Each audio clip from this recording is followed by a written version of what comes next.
Hoy no solo se habla de la OTAN, ni siquiera solo de defensa. Hoy se habla una vez más del verdadero frente de batalla del gobierno de Pedro Sánchez, que no es otro que el de la corrupción. Y mientras el presidente intenta desviar la atención con un pulso artificial a Donald Trump y cualquier otra gestión cuidadosamente escenificada, el Supremo continúa investigando a los suyos, a los de Sánchez.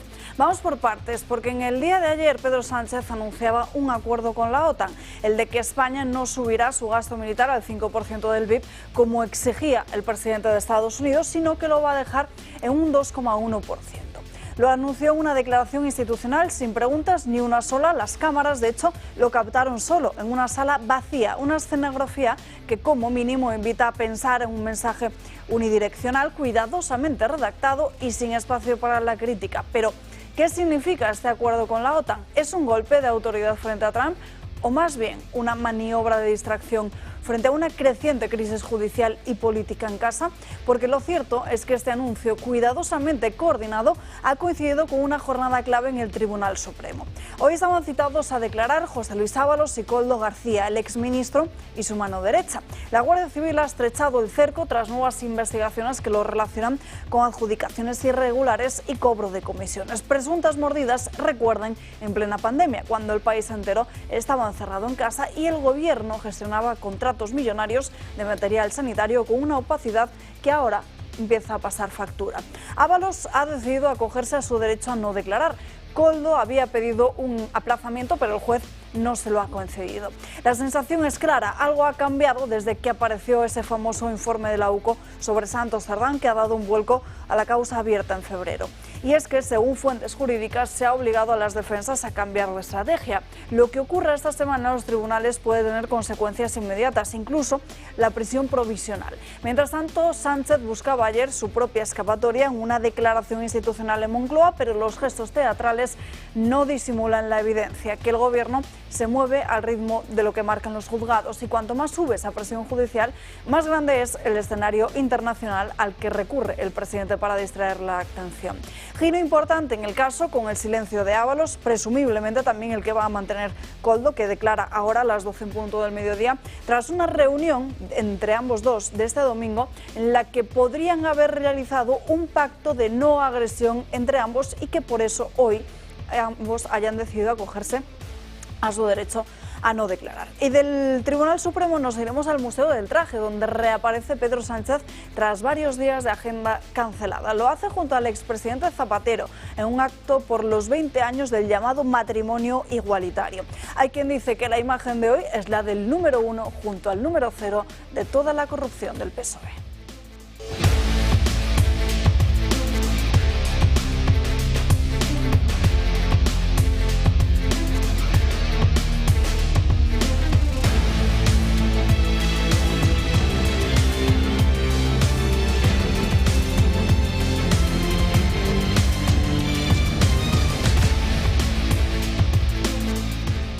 Muy buenos días, arrancamos esta semana aquí en Dando Caña, 23 de junio, recordando que en el santoral del día de hoy celebramos San José Cafaso. Muchos asuntos encima de la mesa, sobre todo lo que tiene que ver con la corrupción. Mencionaremos también el tema de defensa y, por supuesto, no podemos dejar de estar pendientes de lo que está sucediendo en Irán, donde hasta hace apenas unos minutos nos acabamos de conocer que hay un nuevo ataque que se ha producido a uno de sus puntos nucleares que ya había atacado Estados Unidos este fin de semana. Hablaremos de todo ello, así que quédense con nosotros a lo largo de estas 2 horas en las que nos ha acompañado Julio Eriza. Muy buenos días. Buenos días. Ya hemos estado esta mañana en la tertulia con Carmen Carbonell, que está sustituyendo durante unos días de vacaciones de Luis del Pino. Y la verdad es que lo hemos pasado bien y hemos dicho cosas que creo que tenían sentido.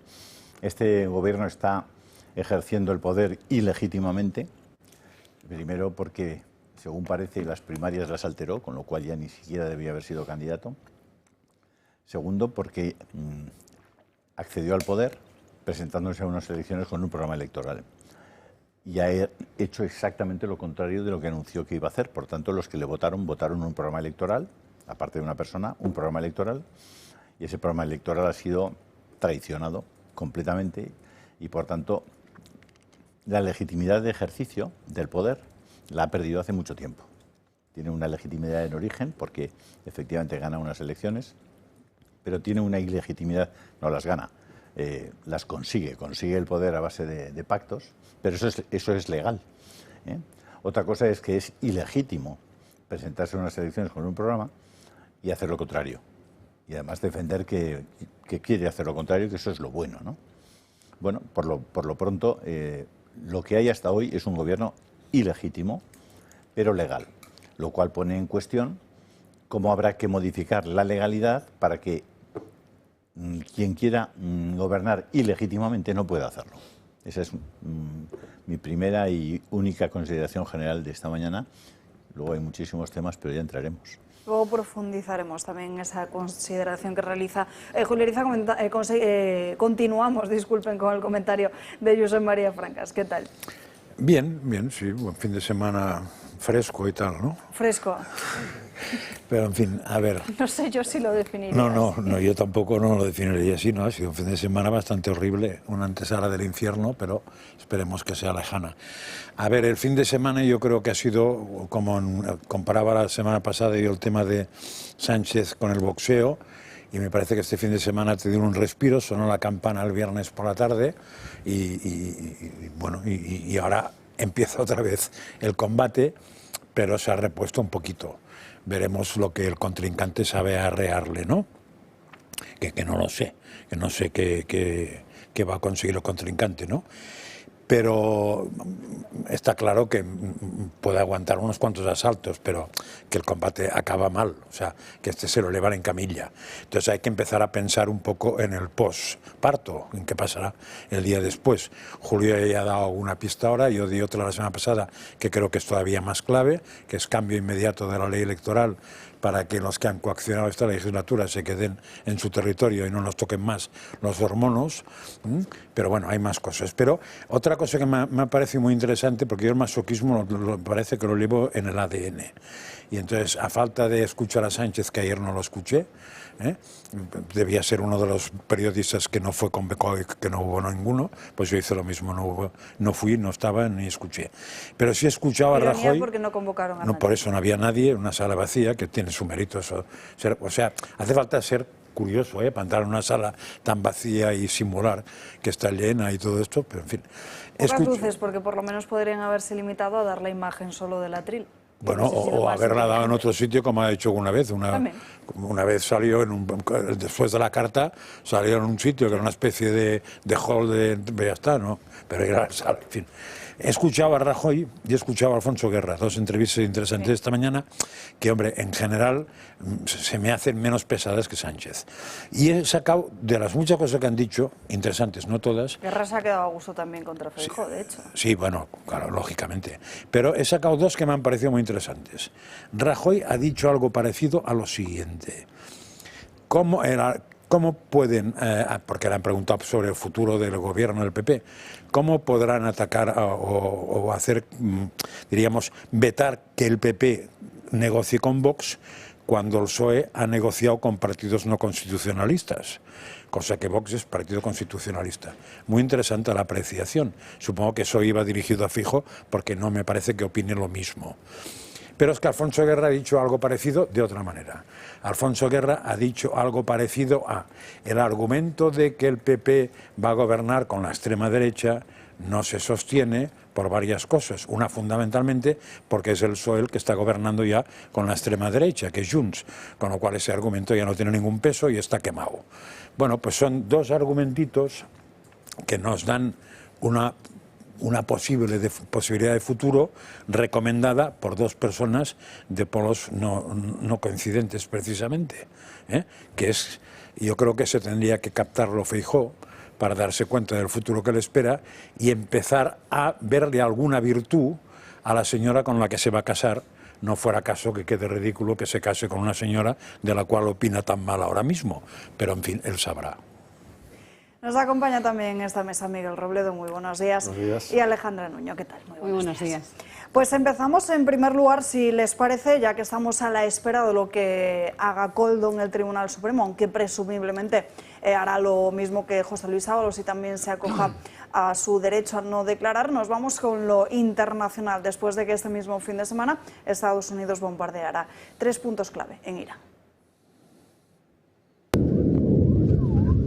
Operación Martillo de Medianoche. Así se llama el ataque con el que Estados Unidos ha entrado en la guerra entre Irán e Israel. Un conflicto que se inició el pasado 13 de junio. Este movimiento de Trump marca un antes y un después en su país.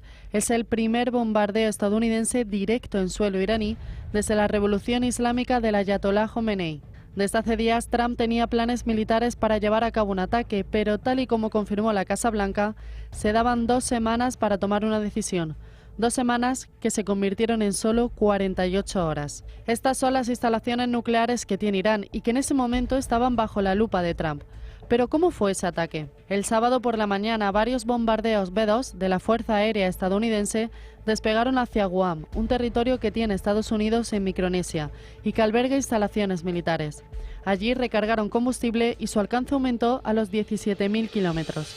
De allí fueron directamente a la central nuclear de Fordo, su objetivo, donde lanzaron 2 bombas pesadas. A las 11 de la noche, hora española, un submarino lanzó más de 2 docenas de misiles de crucero contra otra instalación nuclear, Isfahan. Posteriormente se atacó también la de Natanz. En total, en el ataque se usaron 14 bombas antibúnkeres, más de 2 docenas de misiles Tomahawk y más de 125 aeronaves.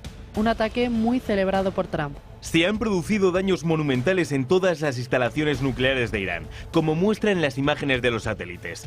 Destrucción me parece un término preciso. Diana. El antes y el después de Fordow es sin duda llamativo. No hay que olvidar que es el centro clave del programa de enriquecimiento de uranio de Irán. Respuestas a este ataque ha habido muchas. Por un lado, Trump pide un cambio de régimen. No es políticamente correcto utilizar el término cambio de régimen.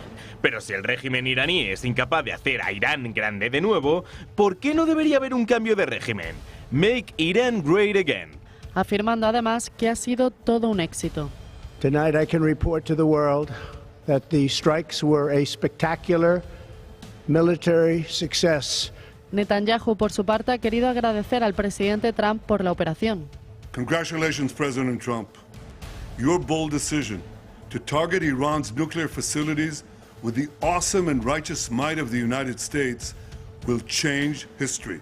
Rusia, sin embargo, no parece estar muy satisfecha con este ataque, asegurando que no hay que olvidar que varios países están dispuestos a suministrar directamente a Irán sus propias armas nucleares. ¿Y qué ha dicho Irán, el país afectado? Que se acabó la diplomacia.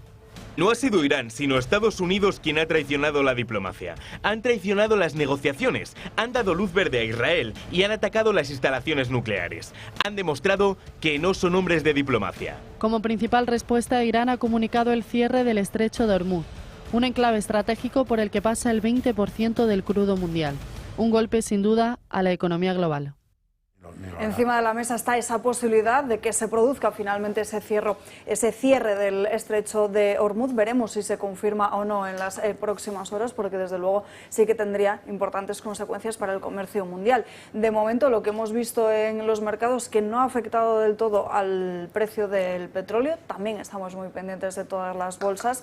Irán lo que ha hecho en estas últimas horas es lanzar un nuevo ataque sobre varias zonas de Israel, a las que Israel ha respondido. Y Putin ha mantenido una reunión con el ministro de Asuntos Exteriores de Irán, ha tildado de injustificado el ataque que se ha producido a Irán este fin de semana por parte de Estados Unidos, aunque, como bien me decía Julio esta mañana, hay que fijarse en los movimientos y no tanto en las palabras. Primeras valoraciones en la mesa. Miguel. Pim pam, toma la casitos. Quiere decir que lo que ha hecho Estados Unidos ha hecho una operación absolutamente de cirugía que no ha afectado, intentado no afectar ni a civiles ni tal. O sea, más allá de que estamos hablando de un ataque de estas magnitudes, sabes cómo empiezan y no sabes todos los que estaban dentro eran civiles. Cómo termina, efectivamente, ¿no? Pero sí de alguna manera es decir, oye, mira, sacaron las bromas y te lo dice una persona que no se ha destacado este presidente por ningún tipo de ataque. Si bien es cierto que el ataque que ha decidido inaugurar la etapa bélica de Trump, pues es inaudito en la historia de Estados Unidos, ¿no? Ninguno de los presidentes anteriores osó tocar a Irán, ¿no? Es decir, bueno, la parte de cirugía y luego la parte de demostración de fuerza y capacidad en un momento que puede parecer incluso decir, Estados Unidos habla mucho y no tiene capacidad, ¿no? Yo creo que ha sido pues eso, un martillazo encima de la mesa, uno más. Y ahora vamos a ver qué capacidad de reacción hay. O sea, porque siempre Irán va a intentar mover alguna ficha. Lo que pasa es que sus fichas son muy limitadas y muy pequeñas, ¿no? Vamos a ver cómo mueve al resto de grupos en los que controla, tanto en la zona de los hutíes como en las milicias que puede mover en Irak, ¿no? Alejandra y luego Francas. Pues bueno, pues añadir sí que puede ser el fin de ese hombre de paz, que al menos era como se había él proclamado, autoproclamado a sí mismo y que además soñaba con el premio Nobel, que puede ser el fin del hermano mayor, ¿no? O del primo de Zumosol, que hasta ahora nos cuidaba en ese orden que sale, ¿no? De la Segunda Guerra Mundial, ese fin a lo mejor o el inicio de la unilateralidad. Y yo no sé también si es el fin o la apertura de una nueva era, del fin de que le teníamos miedo porque Trump era un cúmulo de delirios, o se abre una era a toda teja, ¿no? en el ámbito de la volatilidad. Bueno, no sé, consecuencias o por qué ahora el régimen está, ya lo hablamos aquí la semana pasada, muy debilitado. El líder, que roza, no sé si traspasa los 80, 86, incluso 86 años, está bunkerizado. Hemos tenido recientemente, pues en el propio 2022, masivas protestas en la calle y no sé, consecuencias, ahora está todo por decir, ¿no? Pero es verdad que consecuencias a priori, como decía Miguel, es totalmente conciso, ha sido un aviso completamente a los aliados, a los rivales, a China que amenaza con Taiwán, en fin, de aquí puedo en cualquier momento con una capacidad ilimitada. Y no sé qué deciros, yo no me pongo tan en contra, ya sé que esto no suena políticamente correcto, pero no sé si es el momento para hacerlo, pero desde luego es un cúmulo que siempre ha sido la distorsión en Oriente Medio, y lo que sí que también puede ser, y también lo hemos leído hoy en todos los medios, que consecuencias más allá de las económicas, que parece que ya podrían empezar, aunque como de momento no se ha cerrado el canal, sí que es verdad que son siempre un hervidero de terrorismo, ¿no? A nivel mundial. Entonces, bueno. Francas. A ver, primera, 4 cosas muy puntuales. Una, todos son iguales. Me refiero a Trump, Biden, su madre, su padre, Bush y compañía. Todos son iguales. O sea, hasta ahora Trump era distinto porque no había empezado ninguna guerra. Teoría a freír espárragos. 2. Después de lo que pasó en Irak, de toda la información previa, fruto solo de la intoxicación por parte de las agencias norteamericanas, inventándose armas, no armas, etcétera, yo de lo que haga Estados Unidos y sus servicios secretos no me creo nada. Son más mentirosos que Sánchez. Con lo cual yo no tengo ni puñetera idea si aquí estaban a un 65% de ya uranio enriquecido, un 80, un 43. Es más, no creo que lo sepan ellos. Alguien ha decidido que había que arrearles, ha decidido que entonces lo que hay que hacer es que corra por distintos sitios información sobre tal y cual, que están en un 65%. Hombre, una cosa que es alucinante es que esta mañana, el bombardeo fue el otro día, ¿no? La información que salía es que el director general del Instituto de Energía Nuclear, sí, por la mañana iba a decir hasta qué punto habían afectado a las instalaciones iraníes. ¿Qué coño va a saber el director del instituto de que ha pasado a 60 metros bajo tierra? ¿Qué puñeta me cuentan a mí? O sea, eso lo sacará diciendo que hay un informe del Mossad que se ha conseguido saber a través de los chinos, porque todo mentira. O sea, que hagan lo que quieran, mientras no le toque España, que hagan lo que quieran y que nos dejen en paz.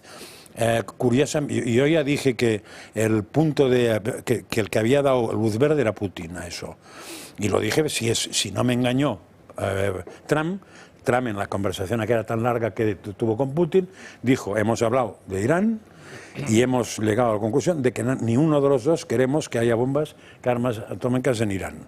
Eso lo dijo hablando de Putin, con lo cual yo creo que esa es la luz verde que esperaba Estados Unidos, que es que el otro no se pondría nervioso. Y el show que hemos visto esta mañana, que yo no había visto nunca, que un ministro de Exteriores se ha recibido por Putin con cámaras abiertas y todo lo que digan unos y otros se dé directamente, en directo, en abierto, como hace Trump en la Casa Blanca, eso quiere decir que todo lo que van a decir ahí no sirve para nada. Lo que van a decir aparte será. Ahí lo único que han dicho es que mal me sabe, que se ha pasado a Estados Unidos, que desastre, Irán tiene razón, y tal. están tratados fatal. O sea, nada, teatro, puro teatro. Con lo cual, mañana veremos más. Bueno, yo, primero, ¿os acordáis cuando para bombardear o para actuar sobre un país militarmente era necesaria la autorización de una resolución de Naciones Unidas? ¿Y del Congreso de Estados Unidos? Sí. ¿Os acordáis todavía? Sí, ¿Qué memoria? Y del Congreso. Qué memoria tan fantástica. Porque ya no. Las Naciones Unidas han dejado de pintar. Ya ocurrió en Sarajevo con el bombardeo de la OTAN, que no necesitó una resolución para que murieran un montón de civiles en aquel bombardeo de la OTAN. Segundo, ¿sabéis algo de Ucrania desde hace un mes? ¿Sabéis algo? Zelensky ha dicho, esta mañana ha dicho algo Zelensky. Ya, pero hace un mes que probablemente no tenéis ni idea de en qué situación están las tropas rusas, ni qué partes ya han ocupado o tal. Desde mi punto de vista, todo lo que está ocurriendo es fruto de un pacto entre Putin y Trump. Es decir, no me creo para nada que todo esto no esté acordado y que haya una escenificación teatral, una performance, tal, pues porque Rusia no puede no decir nada. Pero aquí estamos jugando con un puzzle en el que hay un reparto de poder en el mundo y por zonas, en el que en un momento determinado se pueden intercambiar piezas, ¿no? Bueno, pues puede ser, ¿eh? Yo no lo sé, pero tiendo a pensar que hay mucha más información debajo de la mesa que la que hay por encima. Y tiendo a pensar que es una oportunidad fantástica para Rusia para decirle, oye, tira con Irán, pero a mí en Ucrania déjame en paz porque me voy a anexionar todo esto y me voy a quedar con todo esto y sea lo que Dios quiera. Entonces, en ese puzzle están involucrados otros países. Está involucrado Siria, como ya se ha visto, está involucrado el Líbano, está involucrada Arabia Saudita y Qatar, que por cierto tuvo la visita de Trump antes de que esto se produjera. Están involucrados Venezuela y algunos otros países latinoamericanos. Y bueno, y el resultado final es que si uno tenía el 42% del poder mundial después de esta crisis, tendrá el 44%, si otro tenía el 31%, tendrá el 32%, pero que va a haber un reposicionamiento de las piezas y pronto nos enteraremos qué pasa con Ucrania de verdad, ¿no? Ahora quizás cuando ya decidan poner el dedo en otra parte y que miremos allí, pues nos dirán que en Ucrania pasa no sé qué y no sé cuántos. Bueno, por cierto, forma parte de todo este teatro de la política, del tablero internacional, el tablero geoestratégico, en el que es muy difícil tener información. Claro, en general vivimos de la desinformación y aplicamos el criterio de desinformación a nuestra idea del asunto. Yo creo que vale la pena que hagamos un esfuerzo por mirar un poco más allá cuando analicemos todo esto, ¿no? Mirar más allá y pensar, oye, ¿qué puede haber aquí, ¿no? ¿Dónde estamos y dónde queremos ir, dónde podemos ir? Y nada más, el tema de la ONU ya queda para la historia, porque la ONU ya solo está para promover el aborto en el mundo, para promover todo el tema gay, y etcétera, y ya está, ¿no? Y para que vivan bien unos cuantos que viven como marajás. Yo antes he dicho que diría 4 cosas, he dicho 3, que me he olvidado la última. El estrecho de Hormuz, según parece, si alguien afectaría económicamente al país, que más afectaría sería China. China es un cierto aliado de Irán. No creo que esté muy a favor de que le joroben la economía. Bueno, porque China vive del petróleo iraní, fundamentalmente. Que pasa por ahí perfecto. Con lo cual, claro, lo que ha hecho el Parlamento de Irán es pedir que se cierre el estrecho, y ahora probablemente entraremos en una que sí, que no, que sí, que no. Una cosa que podría ayudar mucho es que se prohibieran los cortos en el mercado, en todos los mercados. ¿Qué son los cortos? Los cortos es vender en vez de comprar. De modo que apuestas para que una acción o un determinado utility baje. Si prohibieran los cortos... ¿Pero eso cómo lo prohíbes? No, es pues muy sencillo, prohibiéndolo. ¿Prohibiendo para todo el mundo? Se prohíbe ponerse corto en las bolsas, en los mercados internacionales. ¿Pero qué autoridad prohíbe para todo el mundo eso? Bueno, bastaría con que se prohibiera en el mercado americano y estaríamos... Te dirán que eso es técnicamente imposible, que tal, pero porque jugarían con derivados y con tal...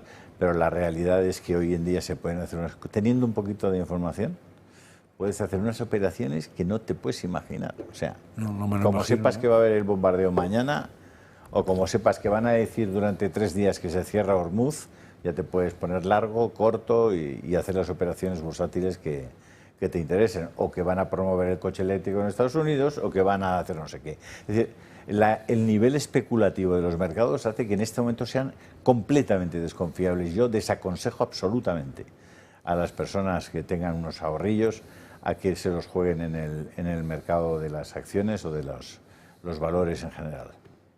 Últimos comentarios. Nada, que estoy totalmente de acuerdo, porque vivimos en el mundo de la desinformación y que qué bueno ese ejercicio, el pensamiento crítico o adivinativo, ¿no?, de pensar qué está pasando, y en el mundo de la escenificación, porque ese momento de los 4 hombres saliendo ahí, ¿no?, a dar las declaraciones y esa gorra roja de Make America Great Again, eso no tiene desperdicio, así que nada, simplemente ese comentario. Vamos con 2 cuestiones más antes de irnos a la primera pausa de publicidad del día de hoy. A la vuelta, además, estaremos muy pendientes de la rueda de prensa que de forma habitual se ofrece todos los lunes desde Vox. Lo que pasa es que hoy no será José Antonio Fuster el encargado de realizar esas valoraciones sobre los diferentes asuntos de actualidad, sino que será el propio presidente de Vox, Santiago Abascal. 25 muertos en Damasco, más de 60 heridos, exactamente unas 63 personas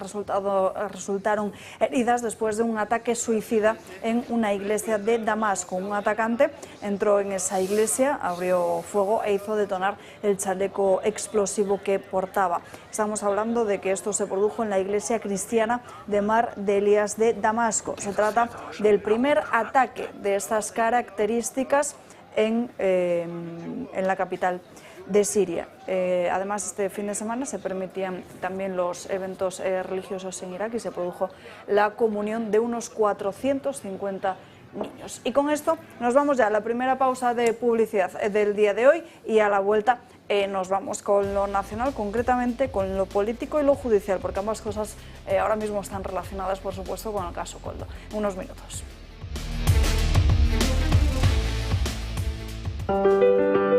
Controlar los niveles de azúcar es fundamental para tener una buena salud. Lo sabes bien si eres diabético de tipo 2 o prediabético, o tienes que controlar tu nivel de glucosa en sangre varias veces al día por distintas razones médicas. Hasta ahora esta prueba se hacía con los glucómetros tradicionales, analizando una muestra de sangre extraída tras un pinchazo en el dedo y midiendo el nivel de glucosa con una tira reactiva. Un proceso sin duda doloroso y molesto. Afortunadamente ya es posible conocer estos niveles de una manera más cómoda e indolora, gracias al innovador glucómetro sin pinchazo de Protege tu Vida, sin aguja, sin necesidad de realizar las molestas extracciones de sangre. Este nuevo sistema no invasivo obtiene un resultado igual de fiable con la ayuda de los rayos infrarrojos, metiendo simplemente un dedo en la pinza similar a la que mide el oxígeno en sangre, con resultados en pocos segundos. No lo dudes, llama al 973 0101 y mide tu glucosa en sangre sin pinchazos ni dolor.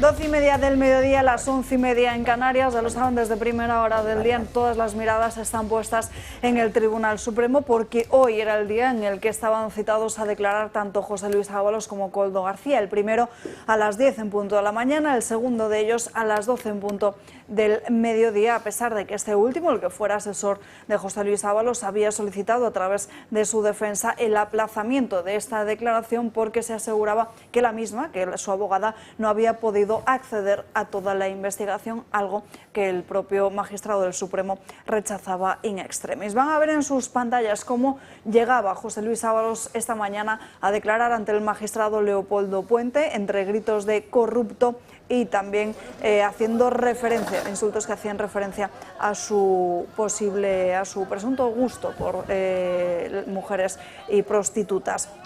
José Luis Ábalos estaba citado a declarar, como les digo, a las 10 en punto de la mañana, pero se ha acogido a su derecho a no realizarlo. Todo esto, además, supuestamente después de una reunión de unas 5 horas de duración en el despacho de una de las dos defensas en el día de ayer en Madrid, en la que presuntamente se habría acordado entre Ábalos y Koldo un pacto de no agresión entre ambos, por el que en el día de hoy ambos se han acogido a su derecho a no declarar. Las acusaciones populares personadas en este caso Koldo han solicitado este lunes la prisión provisional para el exministro de Transportes, que ha estado, como les digo, en el interior unas 2 horas dentro del propio Tribunal Supremo. La Fiscalía Anticorrupción, por su parte, ha pedido que se mantengan las cautelares ya dictadas, que son esa prohibición de salida del país, la prohibición de salida del territorio nacional, como les digo, con retirada del pasaporte y obligación de las comparecencias quincenales en el juzgado. Ábalos se habría acogido, como digo, a su derecho a no declarar tanto al magistrado como al resto de partes, como pueden ser la Fiscalía, pero sí habría respondido durante 1 hora y media a las preguntas de su propio abogado. Julio. No puedo opinar, no es que no tengo más información. No lo sé en qué juego están exactamente ni en qué posición respecto a un pacto con la Fiscalía y qué es lo que la Fiscalía podría sugerir o pactar con Ábalos, con Koldo y con Cerdán. No sé en qué posición. Tampoco sé en manos de qué Fiscalía está exactamente. La de anticorrupción. Anticorrupción. Si estuviera con la otra, estarían todos en la calle cantando, bailando habaneras y sardanas y tal. No lo sé, sinceramente. Con lo cual estaba por libre. Anticorrupción va por libre. Claro, no tengo opinión, porque anticorrupción efectivamente no está aparentemente siguiendo las instrucciones del fiscal general, ¿no? Que bastante tiene con empezar a pensar cómo se va a defender, ¿no? No lo sé. Hombre, desde luego sí que resulta sorprendente que en la semana pasada José Luis Ábalos estuviera constantemente, o así, estuviera susurrando a los oídos de muchos periodistas de que iba a empezar a tirar de la manta, que incluso se planteaba la posibilidad de crear un canal de YouTube publicando vídeos diarios y hoy solo haya querido responder. Bueno, Aldama también dijo que iba a contar un montón de cosas y que Sánchez se preparara. Y no, aparentemente todavía no las ha explicado. Pero ha contado muchas, ¿eh? Cada uno está defendiendo sus intereses, ¿no? Sí, pero la diferencia entre Víctor de Aldama y José Luis Ábalos es que Víctor de Aldama asumió ciertos delitos desde un primer momento y José Luis Ábalos está diciendo que él era conocedor, pero que desde luego aquí los que lideraban la trama eran Santos, Cerdán y Koldo y que él no tenía nada que ver. En fin, imagen en directo, la de que nos llega ya desde la sede de Vox, desde Bambú número 12, escuchamos al presidente de Vox, a Santiago Abascal. No solo generarán frustración, sino que se han convertido en un acto de complicidad ante una situación absolutamente inaceptable. En consecuencia, desde Vox queremos reiterar, en primer lugar, que mantenemos la mano tendida a los diputados que quieran desmarcarse de la corrupción de unos y de otros y que no soporten esta parálisis política en el Congreso de los Diputados. Y, por lo tanto, que nos sirve cualquier fórmula para la moción de censura, con cualquier candidato dispuesto a convocar elecciones y, por supuesto, cualquier fórmula planteada por la sociedad civil, como las que hemos escuchado esta semana pasada. Quiero decir también que mantenemos la exigencia de formar un cordón sanitario contra la corrupción e impulsarlo desde Europa. Pero hoy el mayor obstáculo para esta propuesta es el pacto férreo entre populares y socialistas en las instituciones europeas, que se ha convertido en la principal asistencia a Pedro Sánchez. Y por ello quiero insistir también en hacer un llamamiento a todas las instituciones para que no colaboren con un gobierno corrupto, ilegítimo e ilegal. Un gobierno y una mayoría parlamentaria que durante este tiempo ha aprobado una rebaja de las penas de robo para los políticos, es decir, de la malversación, y una amnistía e indultos para los ladrones golpistas. Y este acuerdo ha sido armado precisamente por un ladrón que tendrá que declarar dentro de pocos días en el Tribunal Supremo. En consecuencia, creo que los magistrados decentes del Tribunal Constitucional no deberían participar en el pleno que trate sobre el recurso de la ley de amnistía, porque no se puede dar sensación de normalidad. No podemos darla a los ciudadanos, no puede darla a la oposición y no pueden darla los magistrados del Tribunal Constitucional. Si esos magistrados decidieran no participar en esos plenos, Conde Pumpido, el hombre de Sánchez y el hombre de Zapatero, votado en ese tribunal por el Partido Popular, por cierto, no podría validar la ley golpista de la amnistía. Concluyo reiterando una idea que hemos dicho muchas veces. Lo peor de Sánchez está por llegar, pero esto no nos debe llevar al pesimismo, porque hay una esperanza. Lo peor para Sánchez también está por llegar. Muchas gracias y me pongo a su disposición. Aquí, señor Abascal. Buenos días. Muy buenos días. Las últimas informaciones sobre la trama de corrupción que afecta al PSOE apuntan al Partido Socialista Navarro y al gobierno de María Chivite. Del mismo modo que están ustedes presionando para que se presente una moción de censura a nivel nacional, ¿lo harán para que se presente una a nivel regional?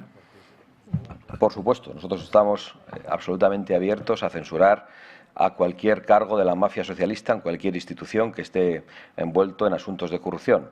Pero yo creo que lo que estamos viendo, tanto con el Partido Socialista de Navarra y la señora Chivite y su entorno, como con el gobierno de la Generalidad de Cataluña y el señor Illa y el caso de las mascarillas, como lo que estamos viendo en torno al presidente del gobierno, a su familia y a su gente de estrecha confianza, solo indican una estructura de corrupción que afecta a todo el Partido Socialista. Hola, señora Abascal. Quiero preguntarle por esa moción de censura, si ha habido contactos con el Partido Popular en las últimas horas o un poco de mejor sintonía entre los grupos parlamentarios, entre el de Vox y el del Partido Socialista. También sobre unas palabras suyas de ahora de la rueda de prensa, llama a los magistrados del Constitucional a que no participen en esa valoración de la amnistía. Les llama a una especie de insurrección o algo así. No sé si nos puede dar algún detalle más sobre esta idea. Y también, en último lugar, sobre el bombardeo de Donald Trump de instalaciones nucleares, del gobierno de Israel de instalaciones nucleares iraníes, si apoya eso y sobre todo la fórmula que empleó el presidente Donald Trump de no pasar por el Congreso, esa idea de que apoya ese bombardeo de Israel de las bases iraníes. ¿Se apoya que Donald Trump no pasase esa idea por el gobierno? Bueno, no sé si... Sí. Yo no sé, no conozco la legislación americana, si ha de pasar por el Congreso, pero imagino que cuando uno va a bombardear instalaciones nucleares no lo hace avisando y votándolo en el Parlamento. Pero vamos, yo no soy un estratega militar. Yo lo que quiero decir es que a mí me tranquiliza mucho que una teocracia terrorista que está destruyendo Oriente Medio no tenga armamento nuclear. Hay gente a la que eso no le preocupa. Incluso hay gente a la que le debe parecer bien, probablemente a los socios de Pedro Sánchez. Pero mi posición es clara. Yo no quiero que una teocracia terrorista tenga armamento nuclear. Estoy mucho más tranquilo si no lo tiene. Y por lo tanto mi posición no es la posición conjunta del señor Sánchez y del señor Feijóo, que han llamado a la desescalada de todas las partes. Creo que no se puede hablar de todas las partes cuando hay un Estado terrorista que está atacando a otro Estado en 7 frentes, está financiando al terrorismo y que pretende hacerlo desaparecer. Y eso no se puede perder de vista. En cuanto a mi propuesta a los magistrados del Constitucional, no es ninguna insurrección. Yo creo que la insurrección está en el Gobierno de España. Creo que el golpe de Estado institucional, no lo digo hoy, lo he dicho muchas veces en estas comparecencias, viene de quien está sentado en el Palacio de la Moncloa. He dicho en muchas ocasiones que el golpe de Estado separatista en Cataluña se ha trasladado a las instituciones nacionales y, por lo tanto, lo que planteamos es que esos magistrados no asistan a esos plenos y que, por lo tanto, no haya quórum para poder tomar esas decisiones.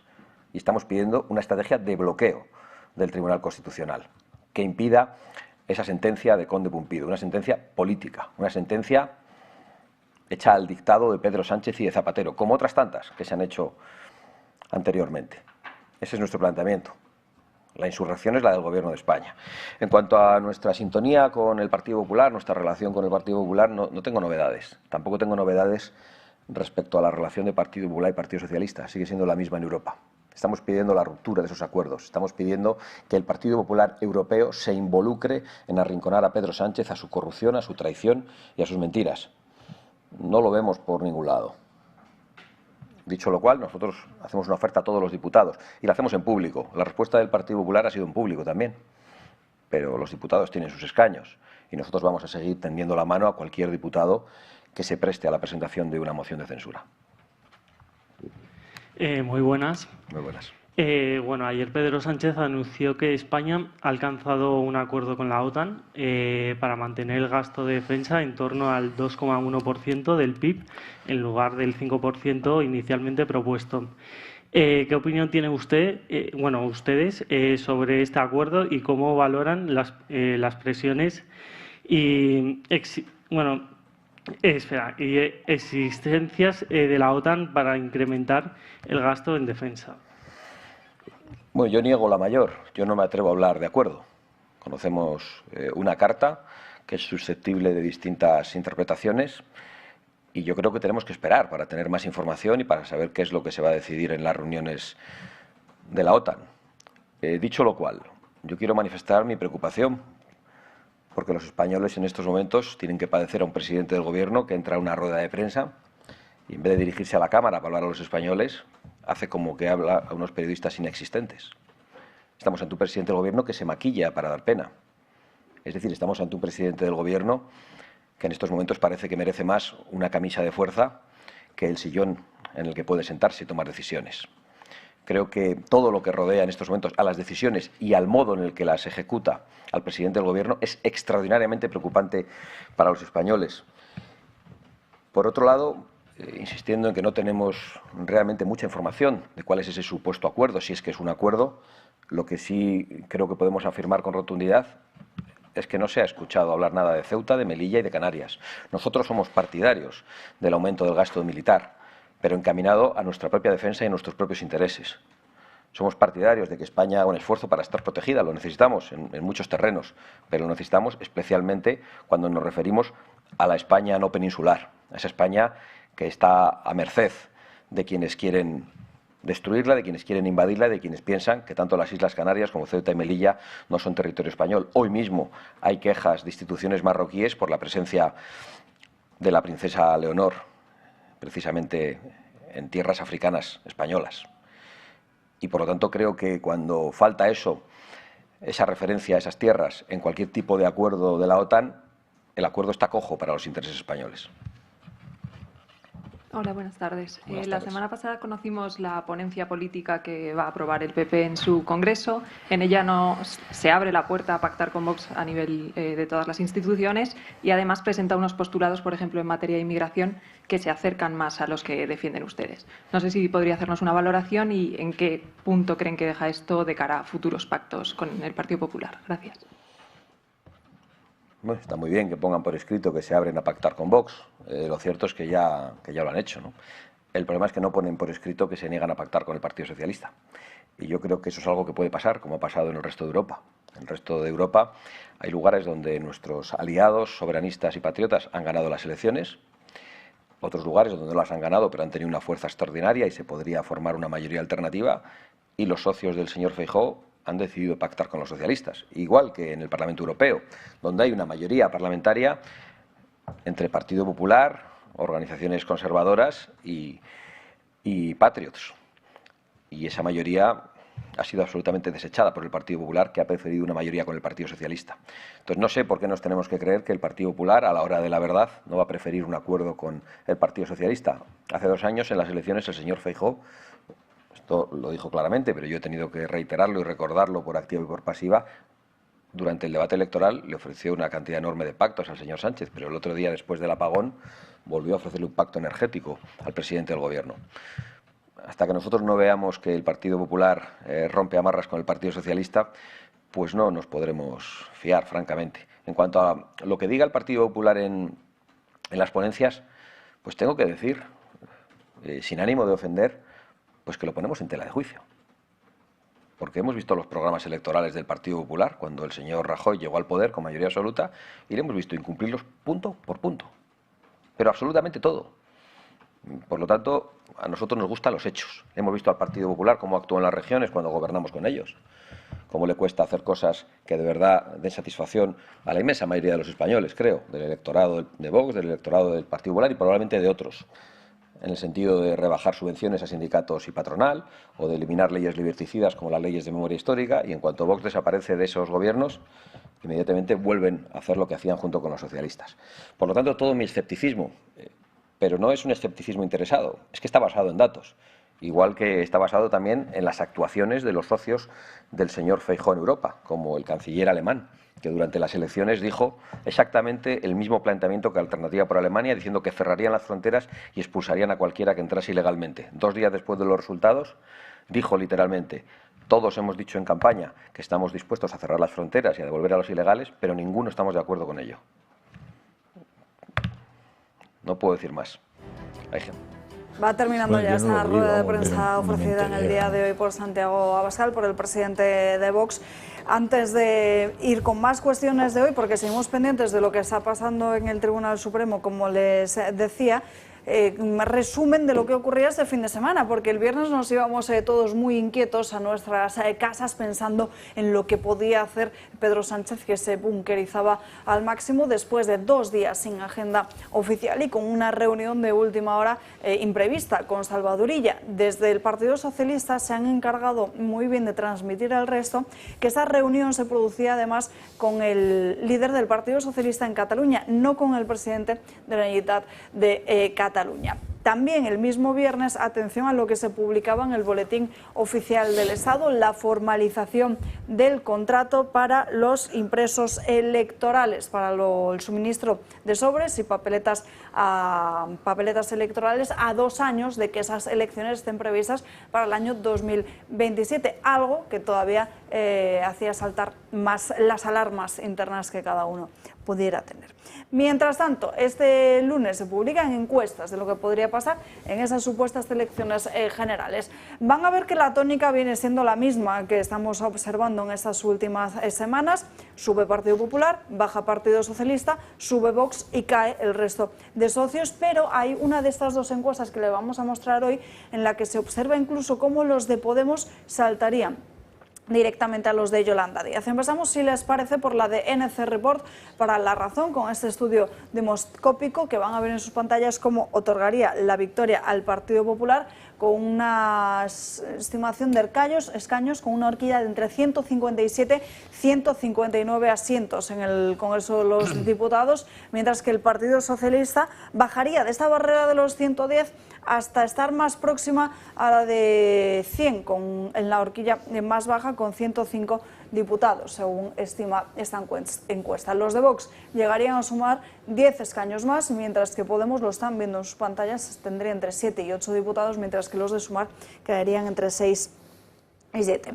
Veamos ahora qué es lo que dice la de Sociométrica para El Español, que en cuanto a posiciones se mantiene más o menos igual, aunque esta sí que es cierto que pone a Sumar por encima de la formación morada. Partido Popular 153, 105 para el Partido Socialista y Vox 43. Todo esto, además, se produce en un momento en el que, como decimos, están los rumores sobre lo que puede o no puede hacer el presidente del Gobierno, Pedro Sánchez, si dimitir, convocar un presidente interino que aguante hasta el mes de otoño y luego convocar elecciones, o ir directamente a elecciones, como considera incluso alguno de esa casa, como puede ser Luis del Pino, que considera que la campaña electoral caería en pleno mes de agosto. Mientras tanto, Pedro Sánchez este fin de semana intentaba establecer una cortina de humo con ese gasto en defensa. Decía a la OTAN que no iba a mantener ese gasto del 5% del PIB, sino que llegaba a un acuerdo precisamente en estas últimas horas para simplemente gastar un poquito más del 2%. Que el Gobierno de España acaba de alcanzar un acuerdo con la OTAN. Un acuerdo, a nuestro juicio, muy positivo, que nos va a permitir cumplir con nuestros compromisos con la Alianza Atlántica y preservar algo muy importante, que es su unidad, sin tener que incrementar nuestro gasto de defensa hasta el 5% del Producto Interior Bruto. Nosotros entendemos la dificultad del contexto geopolítico, respetamos, como no puede ser de otra manera, plenamente el deseo legítimo de otros países de aumentar su inversión en defensa, si así lo quisieran, pero nosotros no vamos a hacerlo. En nuestro caso, un 5% del Producto Interior Bruto de gasto en defensa sería desproporcionado e innecesario.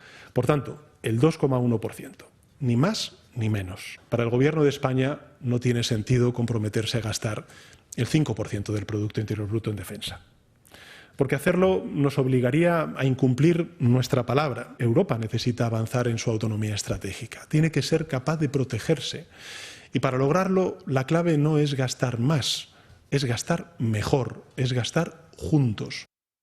Sánchez solo salía el fin de semana para decir esto acerca del gasto en defensa y también para valorar la entrevista que había realizado José María Aznar en El Mundo. En esa entrevista, el expresidente del Gobierno dice así: si uno es capaz de adulterar unas elecciones internas en su partido, por qué no va a alterar unas elecciones generales. Es la misma posición que mantenía hoy el presidente actual del PP, Alberto Núñez Feijóo, en una entrevista que también concedía, donde pedía incluso revisar exactamente lo que había sucedido en las últimas elecciones. Asegura que mantiene plena confianza en los funcionarios de Correos, pero no así en Pedro Sánchez. El presidente del Gobierno reaccionaba a través de las redes sociales, a través de X, con este comentario: siempre igual, con la estrategia de deslegitimar los resultados electorales y, por ende, al Gobierno de España. En fin, Miguel. Bueno, es que es el discurso este demagógico, antiguo y trasnochado, ¿no? Es decir, si no se trata de si los funcionarios son o no son, si se trata de la mayor. O sea, si tú eres capaz de meter la mano en la urna y meter 3 votos más, lo podrás llevar a cualquier otro ámbito, ¿no? Y sobre todo cuando sabes que Leire, la fontanera del PSOE, era la que estaba detrás del voto por correo. Que recordemos que hace 2 años, cuando se empezó a hablar, se empezó a comentar de la posibilidad de cosas raras, no, por favor, porque no, porque la democracia, ¿cómo va a ser eso posible? Eso no pasaría aquí nunca, eso es de Venezuela. Pues chicos, los tambores de guerra suenan en torno a ese voto por correo cuestionado. Lo cual también justificaría, oiga, que haciéndolo un 23 de julio fueron las elecciones, ¿no? Sí. Claro, lo que estaba fomentando es que hubiera más voto por correo. Y no es de extrañar que mucha gente se viniera desde sus playas a votar y volverse. Es decir, que había una sombra en el aire. Y nada más un segundo con respecto a lo de Sánchez, porque a mí este tío a mí me fascina. Es decir, está acorralado, está todo el mundo pendiente del Supremo hoy, pero el tipo nos saca a las 5 de la tarde más o menos de la modorra, paran las televisiones, entra el presidente, porque no puede esperar un día más a hablarnos de un pacto que ha establecido tras su conversación con el secretario general de la OTAN. Y dices, pero tío, ¿qué es esto? Si no sabía ni que te estabas hablando con este tipo. Y de repente lo que se convierte es en el adalid de la causa del 5% frente al resto de los de la OTAN. Y además lleva a nuestra diplomacia a un enfrentamiento frente a Estados Unidos y frente a la OTAN. O sea, es fantástico. Es decir, de nuevo es marcar la agenda. Tú marcas la agenda, con lo cual sigues manteniendo el liderazgo. Y de paso, no recuerda que el gobierno no está paralizado, que eso es en el PSOE. Aquí seguimos trabajando por el bien de España y de los españoles, que si no, como dijo ayer fantástico, es que si vamos al 5%, cada español le costarían impuestos 3.000 euros de media. Joder, fantástico. El problema es que habla de un pacto que no existe. Pero fuera de este pequeño detalle no hay nada más. No, hombre, a mí me encanta la palabra, el concepto que ha usado, porque dice, sería incumplir nuestra palabra. Entonces, que viniendo de un personaje como Sánchez... Que Sánchez le preocupe incumplir su palabra, pues es una cosa que me deja a mí alucinado. En cuanto al tema de los votos, si no recuerdo mal, en España hay 3 tipos de votos en todas las elecciones. Uno que es el presencial, otro que es el correo y otro que es el exterior. Sobre el exterior se ha hecho de todo, sobre todo dificultarlo tanto que no vota ni su padre. Ahora creo que se intentó arreglar, pero hasta estas últimas era casi imposible. Con lo cual es una manera de afectar a las elecciones. Lo digo porque esta mañana Alfonso Guerra ha dicho que teníamos el método mejor del mundo electoral y absolutamente intocable. Le explicaré a Alfonso Guerra, que sabe mucho, pero yo no sé nada, pero pregunto bien. El segundo, el tema del correo. El tema del correo es un semillero de pufo, puesto que se ha comprobado que en España puedo yo ir a votar por una residencia de mayores llevando 20 votos sin llevar los DNIs de ninguno de los 20 votantes. O sea, eso se podía hacer. ¿Se podrá seguir haciendo? No lo sé, pero o sea, no es que se haya podido hacer, es que se ha hecho. Con lo cual el pufo es bestial. Y tercero, la presencial, que en teoría es perfecta. Sí, es perfecta porque en teoría, cuando acaba la votación, todos los partidos firman un acta y se llevan una copia cada uno, con lo cual es muy fácil controlar si ha habido pufo. Pero hasta aquí hay un primer problema. Cuando la mesa no cuadra, que no suele cuadrar muchas veces, se ponen de acuerdo para no perder 2 horas. También es verdad que eso afecta a pocos votos, pero se ponen de acuerdo porque, claro, 2 horas más para volver a contar, dice, coño, para 2 votos, chico, bueno, eso es peccata minuta. Pero es que, curiosamente, lo que decía Alfonso Guerra es que los partidos llegan a casa y pueden recontar otra vez. No recuenta ni su padre. Prueba de ellos es que cuando ha habido una asociación que se ha dedicado a contar, con las pocas mesas que consiguió llegar a detectar y a tener una copia del acta, solo encontró un pufo de 500.000 de votos. Y entonces es cuestión de preguntar a la plataforma de elecciones transparentes y os explicará cómo funciona. La pregunta es, ¿por qué no el PSOE, que gana o que sale gobernando, sino por qué el PP, que no gana, o Vox, no exigen en todas y cada una de las circunscripciones electorales lo que hay que hacer, que es el recuento general, que es una cosa que hay que hacer y hay que hacer porque es la que vale. No vale lo que nos llega a nosotros por la noche, eso diríamos es una aproximación.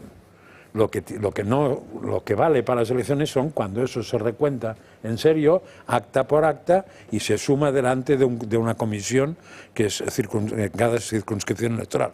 Y eso no se hace. No sé y si cuando el PP algún partido, lo hizo, pero Vox sí que lo exigió. en las últimas elecciones lo ha pedido en algunas. En julio del 23 y hace un mes ha vuelto a solicitarlo. En las últimas lo ha conseguido en algunas, pero entonces le han tomado el pelo o no, de otra manera, que es que en vez de hacer el recuento general, lo que hay un juez y lo que dice es hagamos un aleatorio. Entonces si hay que contar 20, no sé, o 200 urnas, sí, cuentan 3 o 4 aleatoriamente y se coinciden y ya está. Bueno, eso no es lo que pone la ley electoral. La ley electoral pone que hay que contar cada uno, con lo cual lo que hay que hacer es que cuente cada uno. Y cuando se haga eso en serio, podremos decir que, a menos en el presencial, no hay tongo. En el correo y en el otro, ya veremos. Habría que hacer otra cosa. Bueno, que hay una... Perdona, escrutinio general se llama, sí, técnicamente, sí, perdón. Nada, hay un artículo muy bueno, contraportada del Mundo, de Raúl del Pozo, que lo llama la humillación de Ferraz, y que bueno, que el cohecho sigue de moda, ¿no? Está de moda, que la corrupción es casi sistémica también, y que el propio Sánchez, ¿no? y toda la tropa, pues que hacen porque además oye, ¿qué más da, no? Son solo 2, y total, ¿no? Y yo no creo que todo sea igual. Yo no creo que, a pesar de que el cohecho esté de moda y que se podría decir que es sistémica, yo no creo que todo sea igual. Y ahí estoy muy de acuerdo en la entrevista de ayer en El Mundo de Aznar, porque sí que es verdad que había unos ejes esenciales, como bien decía además Julio, fíjate, ya no de Aznar, sino ahora me voy a Julio, que lo acaba de decir hace un segundín en el programa, ¿no? Es ilegítimo. O sea, vosotros estáis aquí de forma ilegítima y además estáis ahondando y cada vez más en detrimento de la moral, que también lo decía Antonio Camuñas hace unos días que lo escuché. Así que, bueno, puede ser que sea sistémico, puede ser que esté de moda, puede ser que todo lo que queráis y más, pero vosotros estáis aquí de forma ilegal. 2 votos sí son muchos, que se hagan las cosas bien y sobre todo la reclamación urgente de que quien llegue al gobierno tenga la valentía de cambiar la ley electoral, que no entiendo por qué no se hizo en el gobierno anterior cuando tenían todas las papeletas para hacerlo. Que ahí está el quid de la cuestión y si os parece debatimos sobre ello, pero tras una breve pausa de publicidad.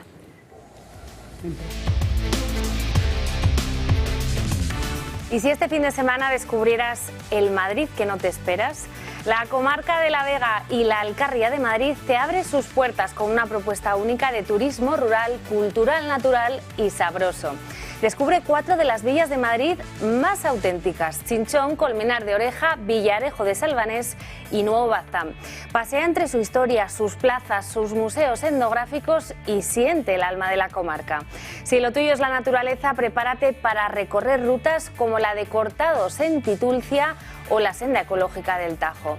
Y no te pierdas sus centros de educación ambiental. En Ambite y Corpa la naturaleza se entiende y se vive. ¿Te gusta el aceite de oliva de verdad? Entra en Bodegas con Historia, prueba aceites de almazaras familiares y vive experiencias de oleoturismo inolvidables. Súbete a la bici y recorre la Vía Verde del Tajuña o el Gran Tour Cicla Madrid. Y si lo tuyo es el sabor del campo, visita fincas como Te Traigo la Huerta o la Huerta de Carabaña, con productos de kilómetro cero y un menú degustación que te hará quedarte más de un día. Porque este rincón de Madrid no es solo para una excursión, es para vivirlo con calma. Ya estamos de vuelta en Dando Caña, pasan 4 minutos de la 1 en punto de la tarde. Enseguida analizamos esa cuestión de la modificación de la ley electoral que mencionábamos antes de irnos a esta breve pausa de publicidad. Volveremos a entrar en profundidad sobre el tema de la corrupción, pero antes nos vamos con otro asunto por el que los vecinos de una zona del barrio de Salamanca, exactamente en el Parque de las Avenidas, están que trinan. De hecho, llevan varias semanas ya manifestándose. Nos lo va a contar Martín Outeiriño. Martín, muy buenas tardes. Muy buenas tardes o buenos días, Alba. Pues sí, efectivamente, me desplacé este viernes hasta el barrio de la Guindalera, el Parque de las Avenidas, porque los vecinos son víctimas desde aproximadamente hace un mes de un nuevo atropello del gobierno y sus políticas de migración.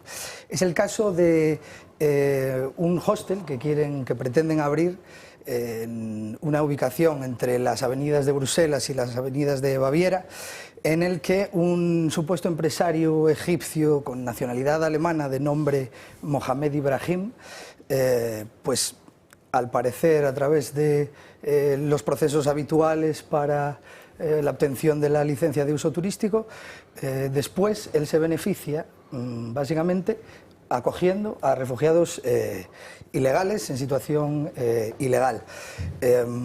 Esta situación ha sido denunciada por los vecinos, en concreto por Fernando Turrión, que lleva, como ya decía, desde hace aproximadamente un mes en pie de lucha, ¿no? Vemos colas ahora mismo de todos los locales comerciales, de los bajos de las casas, con esa llamada al no al hostel, ¿no?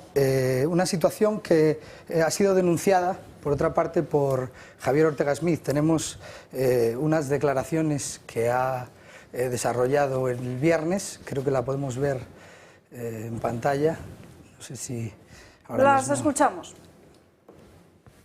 Lo que hay a nuestras espaldas no es otra cosa que un centro clandestino de hacinamiento de inmigración ilegal. Por mucho que algunos pretendan engañarnos que estamos hablando de un supuesto hostel, por muchos que quieran engañarnos, haciéndonos creer que esto va a contar con licencias, la realidad no es otra que locales que no cumplen la licencia de actividad, locales que no pueden tener uso terciario de hostelería, locales que de ninguna manera podrían ser ni convertirse en un centro de hacinamiento. Pues esto es lo que denuncian desde Vox. Los ciudadanos, los vecinos, también han apelado al Ayuntamiento, Comunidad de Madrid, Defensor del Pueblo y Fiscalía Anticorrupción, porque a efectos legales el local no cumple ningún requisito. Es decir, desde la ley de propiedad horizontal, ahora la última palabra para la obtención de estas licencias de uso turístico la tienen las comunidades de vecinos, y en ningún caso se ha dado esta situación. De hecho, como hemos visto, están completamente en contra de la instauración de un centro ilegal, que por otra parte ya se están dando de forma habitual en la Comunidad de Madrid, estos puntos emplazados entre ONGs como la CEAR, que reciben fondos públicos del Gobierno de la Unión Europea, hasta 427 millones de euros, en este caso CEAR, para la alocación de inmigrantes ilegales, que empresarios como este señor de Egipto reciben Pero Madrid, de forma millonaria. entiendo que este señor, este empresario, entre comillas, egipcio, se queda con un edificio, ponen habitaciones y piden unas licencias. Correcto. Vale. ¿Quién le paga por la estancia de esos ilegales en cada una de esas habitaciones? ¿Quién paga? ¿La Comunidad de Madrid? ¿Pagan los que van? ¿Paga el Ayuntamiento? ¿Paga el Gobierno? ¿Quién paga? Los que van no. A él le contrata directamente, a este empresario le contrata directamente CEAR. De hecho, ya se está dando el caso de la avenida Pablo Neruda en Puente Vallecas. ¿CEAR qué es? CEAR es la Comisión Española de Auxilio al Refugiado. Vale. ¿Y estos señores reciben subvenciones? Estos señores, que lo preside Mauricio Valiente, no sé si os acordáis de Mauricio Valiente, fue el tercer teniente de alcalde de Manuela Carmena y fue candidato de Izquierda Unida, afiliado al Partido Comunista de Madrid. ¿Y es el que manda este señor es el que manda en CEAR. CEAR. Este señor recibe fondos públicos del Gobierno. ¿Cuánto y de le la Unión pagan Europea. por cada refugiado? Alrededor de 1.500 euros al mes por persona. Y estos señores reciben la ayuda directa. Este señor, como el señor Ibrahim, recibe esta ayuda directa por la cual hospeda en barrios populares, en zonas de viviendas, a estos emigrantes ilegales. El caso que estaba... Una pregunta, pero tú para alojarte en un hotel, si vas tú o voy yo, tengo que dar el carnet de identidad, el carnet de conducir, el libro de familia... correo electrónico. ¿Y estos señores qué dan para alojarse? Nada, llegan de forma ilegal a Canarias, a Ceuta, Melilla, y son redistribuidos por estas mismas organizaciones como CEAR o Cruz Roja, en otros casos, y son emplazados en pues, hostels ilegales. Claro, es que la situación de los vecinos es tremenda, ¿no, Martín? Porque este hombre, este empresario egipcio, has mencionado, tiene otros establecimientos similares alrededor de la Comunidad de Madrid. En fin, tiene otros establecimientos similares en la Comunidad de Madrid, consigue esta licencia de un hostal y luego lo que hace es llegar a diferentes acuerdos, ya sea con estas organizaciones o incluso con las propias administraciones, no sé si el ayuntamiento o incluso la comunidad, una de las dos, para esa acogida de inmigrantes. Y claro, muchos vecinos dicen, oye, este barrio siempre ha sido muy tranquilo y de repente ahora no sabemos qué va a pasar. Sí, bueno, el caso de Puente Vallecas, que es en el que está operando, además de que reciben esta gente de forma irregular, el señor Ibrahim tiene un anuncio puesto en plataformas de venta de habitaciones por 1.700 euros la noche. Es decir, es imposible reservarlo, su hostal, solo si eres un inmigrante ilegal. Es decir, que tiene, o sea, que si tú buscas alojamiento y miras en internet para alojarte, te piden 1.700 euros de mínimo. Por una noche. En Madrid 1.900. Por una noche. Sí. Pues efectivamente, 1.900 euros la noche por una cama compartida, en una habitación compartida de hasta 50 personas con un solo baño. Este es el caso de Puente Vallecas y es lo que quieren replicar. ¿Esos 1.700 por barba o la habitación entera? No, 1.700 exclusivamente por una litera en una habitación compartida. O sea, para que nadie lo coja. Es decir... Pero es que yo, de todo lo que me has dicho, me lo creo todo menos un dato. Lo de 1.500 euros que cobra este señor por inmigrante, no me lo creo ni loco. ¿Tú crees que CEAR cobra mucho más, ¿no? El doble o el triple. Eso como mucho será lo que pagan al egipcio. Claro. Pero CEAR, seguro que o la Unión Europea, o el gobierno de la comunidad. La Unión Europea y el gobierno. El ministerio de la señora Díaz, de Yolanda. El gobierno, en teoría el gobierno, pero en teoría... tendría que ser el gobierno central. Si son menas, tendría que ser, que podría ser otra opción, sería la autonomía. Y parece que sí que hay un vecino que da la cara y dice yo me opongo a esto y que representa Es global, es decir, desde hace un mes que llevan manifestaciones constantes, la última este jueves, en la que, por cierto, el señor Ibrahim se paseó, se dio el permiso de pasear delante de los ciudadanos, escoltado por la Policía Nacional, por supuesto, que lo largaron enseguida porque el acaloramiento del momento pues le propiciaron insultos y demás agresiones verbales, ¿no?, a este señor Ibrahim, lo cual es lógico. Pero sí que hay una plataforma ciudadana, la Asociación de Vecinos Parque Parque de las Avenidas, que está en lucha y han participado en estas manifestaciones y en llamar a grupos políticos, interpelar a la oposición, exclusivamente Vox en este caso, porque no son capaces de mantener esta situación, no quieren ver su barrio degradado. CEAR, Martín, creo que hay un comunicado de ellos, sí, ¿no? Efectivamente, hay un comunicado de CEAR sobre esta situación, en la que vienen a decir básicamente que ya se han puesto en contacto con este señor, ya operan con este señor. De hecho, en Puente Vallecas tienen ordenadores de CEAR donde registran a los propios inmigrantes ilegales, pero en este caso dicen que no va a ser un centro de acogida, sino un centro temporal de alojamiento. Es decir, van a permanecer inmigrantes ilegales entre 1 y 8 semanas, lo cual ya es un problema de por sí, porque siempre están rotando a los inmigrantes ilegales que sin oficio ni beneficio pues están en plena calle pues durante la estancia que tienen. Es que en este mundo todo es temporal. Son fijos discontinuos. Infinito solo hay un caso. Apelan a que después serán realocados, ¿no? Serán pero si legalmente pasara algo, si pasas de 8 semanas en un sitio, pero no existe eso, con lo cual yo puedo comprometerme a que tú estás entre 1 y 8 semanas hasta que estés 9, hasta que estés 16, hasta que estés 25, porque no hay nada no hay nada que acote esos términos. Bueno, nada. Con lo cual es una tomadura de pelo. Lo hablamos, por desgracia, todas las semanas, que cuántas millones de personas ya viven del Estado. Poco más que añadir. Más que las que lo mantienen. Estado, ¿no? El Papa Estado, pues mientras sigamos aquí manteniendo es una broma, el tema... Es que estamos ante un fraude, ¿no? O sea, un ayuntamiento que te mete 4 puntos si no dejas la precedencia en un CEA al paso en Madrid, te quita 4 puntos del carnet, y un hecho que ya tiene antecedentes, que hemos visto la práctica en otros sitios, aquí es como, no, el amor, viva la vida, el pobre... Pero chico, Si es que esto es, vamos, blanco y en botella, ¿no? Y sobre todo que cambien el ecosistema, ¿no? Es decir, en la medida en que metes a gentes que no comparten ni tus valores culturales, ni siquiera respetan tus leyes en los principios más básicos de los derechos fundamentales de las gentes, pues estás generando un perjuicio objetivo a un colectivo de personas que tienen todo el derecho a que se mantengan sus condiciones de libertad y de seguridad. Pero bueno, parece que no hay instituciones que puedan entenderlo, porque supongo que el ayuntamiento sí que podría decirle a este señor, oiga, le retiro a usted la licencia para operar, porque usted tiene aquí ilegales. Además no es el uso que se le pretende dar a esa licencia. Igual no puede retirar la licencia, pero puede hacer una cosa que se ha hecho siempre, que es mandar un inspector mañana, cada mañana y cada tarde. Cada mañana mandas uno, cada tarde mandas otro. No tener ninguna licencia si efectivamente se incumplía con las normas. Ahora, ha ido al barrio adecuado, ¿eh? O sea, el Parque Las Avenidas, vamos, puede estar en guerra porque todo el barrio, es decir, tendrá una idea muy parecida a todo esto, ¿no? En fin, Martín Outeiriño, muchísimas gracias por traernos esta información que en Oye, las Outeiriño próximas no horas... serás gallego, ¿no? No, en absoluto. No se le nota el acento. Ya me quedé tranquilo.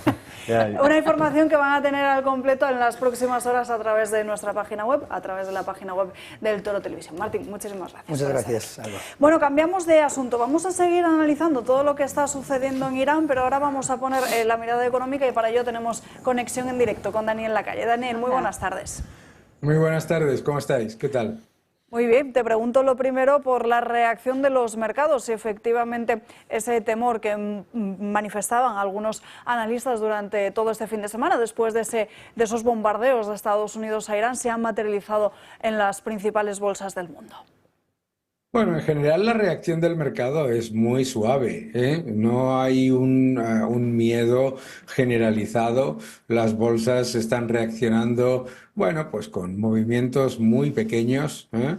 Y hemos visto como el petróleo, bueno, pues sí, el petróleo ha subido, pero claro, el petróleo llevaba una bajada este año del 15%, es decir, ahora mismo está prácticamente plano con respecto al año. En lo que va de año y sigue más de un 8% por debajo de donde estaba hace 12 meses. Y luego, pues el precio de los fletes, etcétera, también está moderándose.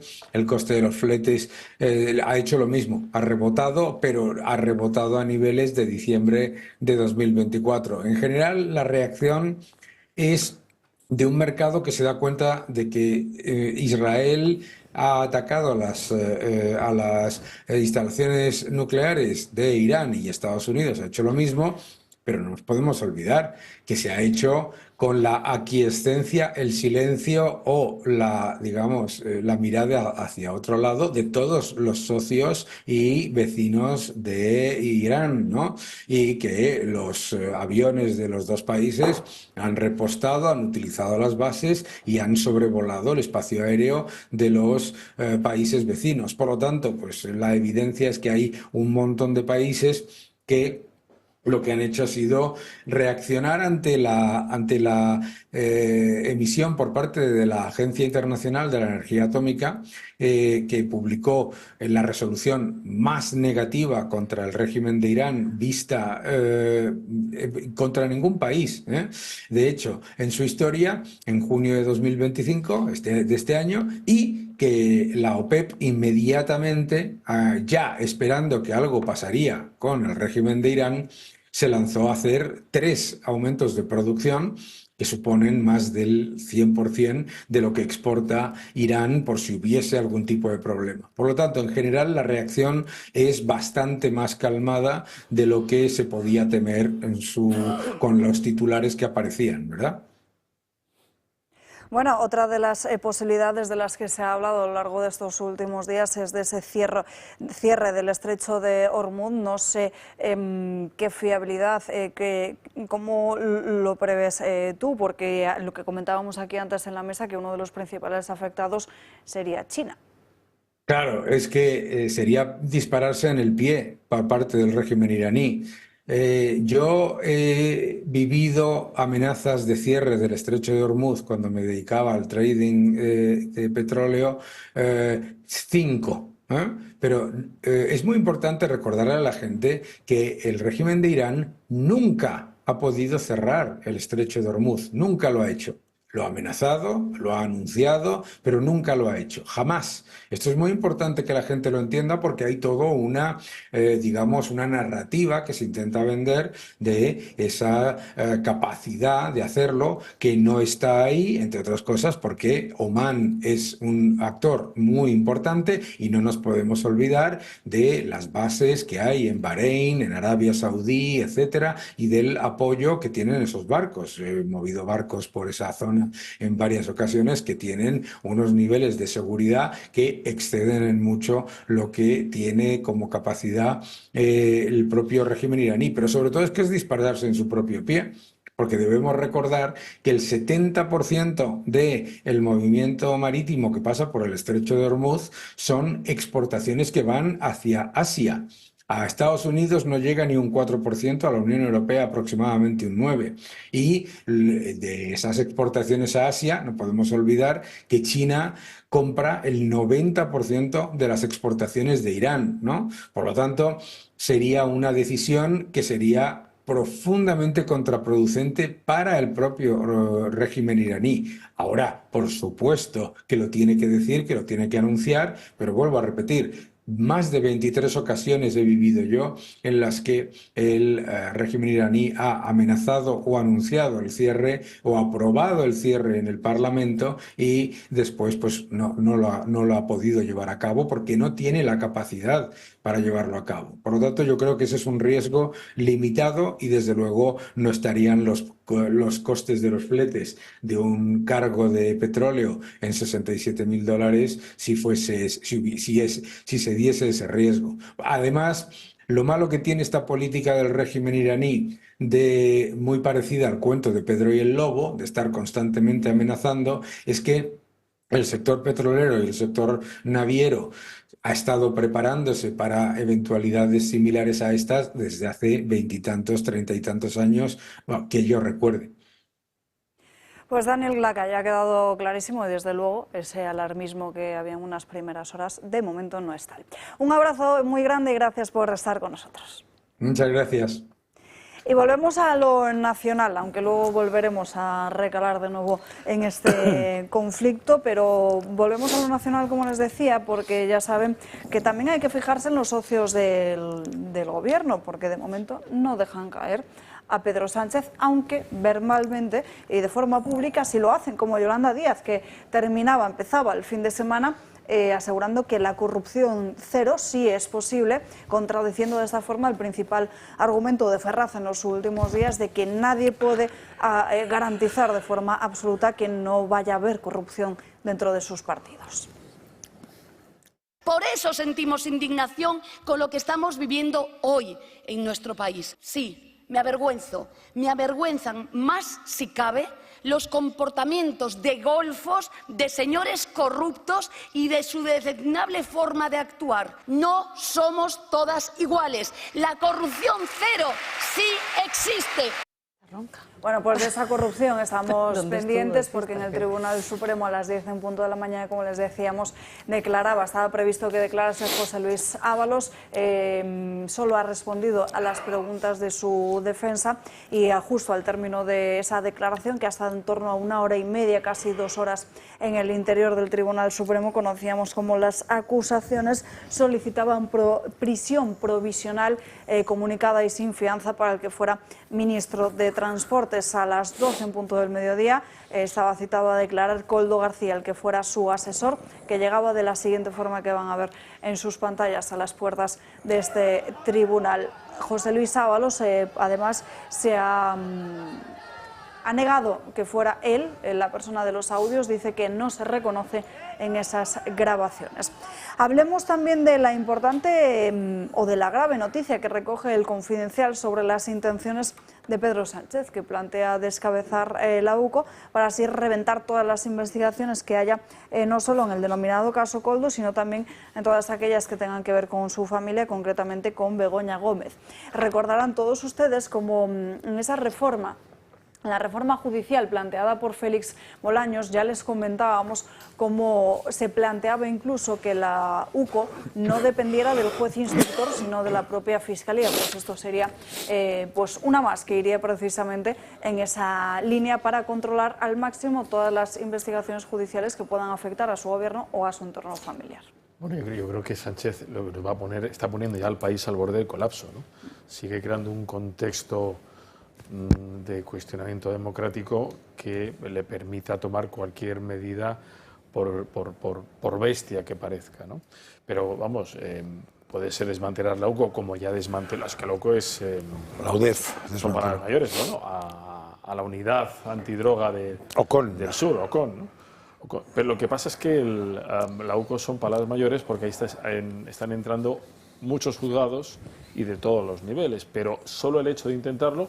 Pero es como si mañana plantea la monarquía y plantea una reforma constitucional parcial y ya tiene, aunque sepa que no la va a conseguir, ya tiene un lío armado, ¿no? Ese es el peligro que tiene Sánchez, que nos está llevando a una situación de estrés, vamos a llamarle democrático, ¿no? por usar otras palabras, en el que al final va a tomar cualquier tipo de medida justificando la situación de excepcionalidad que está viendo en este país, ¿no? Eso es lo preocupante.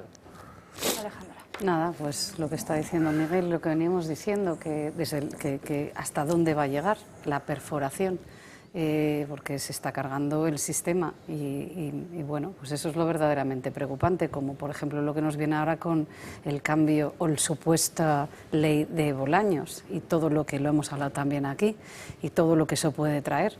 Y no tiene ningún tipo de escrúpulo, entonces va contra todo y con lo que haga falta y como haga falta y ya está. Y aquí estamos todos sentados esperando. A ver, tan fácil o tan eficaz eso no debe ser porque lo habría hecho. Porque es evidente que si se hubiera... La UDEF se la cargó, o sea, la UDEF no existe a ningún efecto. Y era otra policía judicial. Con lo cual, si se hubiera cargado la UCO hace unos meses, se hubiera ahorrado todos esos problemas. Entonces, no debe ser tan fácil porque no lo ha hecho, ¿eh? Y que ganas no le faltan, no tengo ninguna duda. E intención tampoco, no tengo ninguna duda. Porque además, comparado con otras cosas que ha hecho, mover fichas para que la descabeces no es nada difícil. Es muy gruesa. No es nada difícil eso, pero ahora yo es que tengo la sensación de que estamos ante la filosofía del vaso, y el vaso cuando se ha derramado ya puedes hacer lo que quieras, que el vaso está derramado, o sea, ahora puedes hacer lo que te dé la gana, gritar, saltar, volar, vestirte de lagarterana, pintarte de rayas, me da igual, o sea, cuando el vaso se ha derramado se va a ir cayendo, dale unos días, bueno, o sea, eso está muerto, falta enterrarlo, o falta... Están con el respirador, vamos, dejémoslo así. Perdona, que mira lo que decía rápidamente Santiago Abascal, ¿no? Que lo bueno está por llegar, que es lo peor que le tiene que llegar a este señor. Hombre, sí, el principio de responsabilidad política ha desaparecido. El principio de moral en política ha desaparecido. Eso sí. Entonces, claro, cuando no tienes ningún tipo de elemento que te pueda centrar, pues todo vale y los tíos te los aplauden, ¿no? Sí. Entonces, hay días que parece que no va a aguantar, pero hay días que te das cuenta que esto puede aguantar al 27, ¿no? Y este es un fajador nato que tiene a la familia acorralada y a los colegas acorralados, con lo cual, ¿qué tienes que perder? Pero lo mismo... Él no, el resto sí. Bueno, pero el resto, ¿quién es el resto? Pues todos los que tienen un cargo en el PSOE. Bien, exacto. Todos. Que querrán mantenerse. Y no habían dicho ni media hasta la semana pasada. Y tus socios... O sea, lo que es, para mí, perdona, lo que es un milagro, o sea, yo no he entendido eso. O sea, la pieza de Cerdán no le veo más problema o éticamente más horribilidad o lo que quieras que la pieza de Coldo, de Ábalos. O sea, no creo que Cerdán supere en miseria a Ábalos. Y entonces de golpe sale lo de Ábalos y aquí no pasa nada. Bueno, tambaleito y tal. Y de golpe sale lo de Cerdán y parece que se hunde el mundo. Pues si no hay nada nuevo. O sea, lo único que han añadido es al heredero, por decirlo así. Hombre, que eso sí puede que es ser... cierto que con Santos Cerdán se ha estado mucho tiempo, quizás unos 5 o 6 meses, negando la mayor. Defendiéndolo. Defendiendo a Santos Cerdán, Sí. y al final es una figura que está también en activo en lo que es la propia Pero el Secretaría otro también de lo estaba, y el otro estaba de ministro, además. Sí, pero fíjate que lo que da la Empezó a sensación salir no tanto. es que el jefe de la banda, o sea, hay dos elementos. Claro. Uno, un Cerdán negándolo todo, un partido poniendo la mano en el fuego por él, que es una ingenuidad de primero de político, de primero de todo. Y en tercer lugar, que es que la sensación que ahora mismo es, por las grabaciones, es que el jefe de la operación era Cerdán. Koldo coloca a Koldo como asesor en el ministerio, Sí, sí. que estaba Ábalos. Ábalos era un, pues eso, No, sí. el trilero típico y Sí, tal. entiendo lo de se hasta lo colocan ahora. y dice, joder, ¿cuál es el ministerio que era más importante para una trama como la de Cerdán? Obviamente el que tiene más presupuesto. Fomento. Ya, pero transportes. entiendo lo que me dices tú ahora, pero es que si prescindimos del tiempo del año y nos vamos para atrás, resulta que el que estaba pillado en el tema ya no hacía falta que mandara a nadie al ministerio, porque era el ministro. Con lo cual era al mismo tiempo ministro y al mismo tiempo Cerdán. O sea, lo normal es que con aquello se fuera al carajo todo. Pero el eje... Se aguantó estoicamente y ahora este parece que ha derrumbado. Bueno, pues ya veremos lo que sale. Todo el mundo coincide ahora, cuando preguntas, todo el mundo coincide en que hay 2 líneas rojas. Mira que nos hemos saltado líneas rojas, o sea, yo creo que no queda pintura en Europa. Pero la siguiente línea roja es la financiación ilegal del PSOE. Pero ¿quién duda que hay financiación ilegal? Si además hay financiación ilegal de todos los partidos políticos en España desde que... Un segundo. Y lo siguiente es que aparezca, es que me quedo con la palabra. Lo siguiente es que quede pillado Pedro Sánchez. ¿Lo duda alguien? Bueno, es que también es cierto que yo creo que la UCO está mandando sus avisos, porque en el propio informe se ha hablado de lo de las primarias, lo de espaldas, hace bastantes referencias a con lo cual lo Sánchez. duda alguien. Así que, bueno, cada vez hay menos dudas en el camino. Nosotros, de lo que no tenemos dudas es que tenemos que hacer la última pausa de publicidad del día. Enseguida volvemos.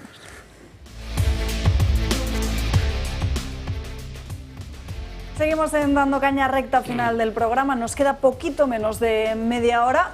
Como les decía antes, vamos a volver a hacer escala en lo internacional durante apenas unos minutos, porque tenemos con nosotros a Eduardo Baura. Él es profesor de Historia en el CEU San Pablo y además autor del libro Israel y Palestina, la historia de un conflicto interminable. Muy buenas tardes, Eduardo. Muy buenas tardes, ¿qué tal? Bueno, enseguida hablaremos de su libro, pero también la actualidad manda, y de hecho también esas páginas nos llevan hasta ahí, porque este fin de semana leía en una entrevista, decía que Irán iba a tener que agachar las orejas y que desde luego no le quedaba más remedio. Bueno, es que se ha visto, ¿no?, con la intervención de Estados Unidos.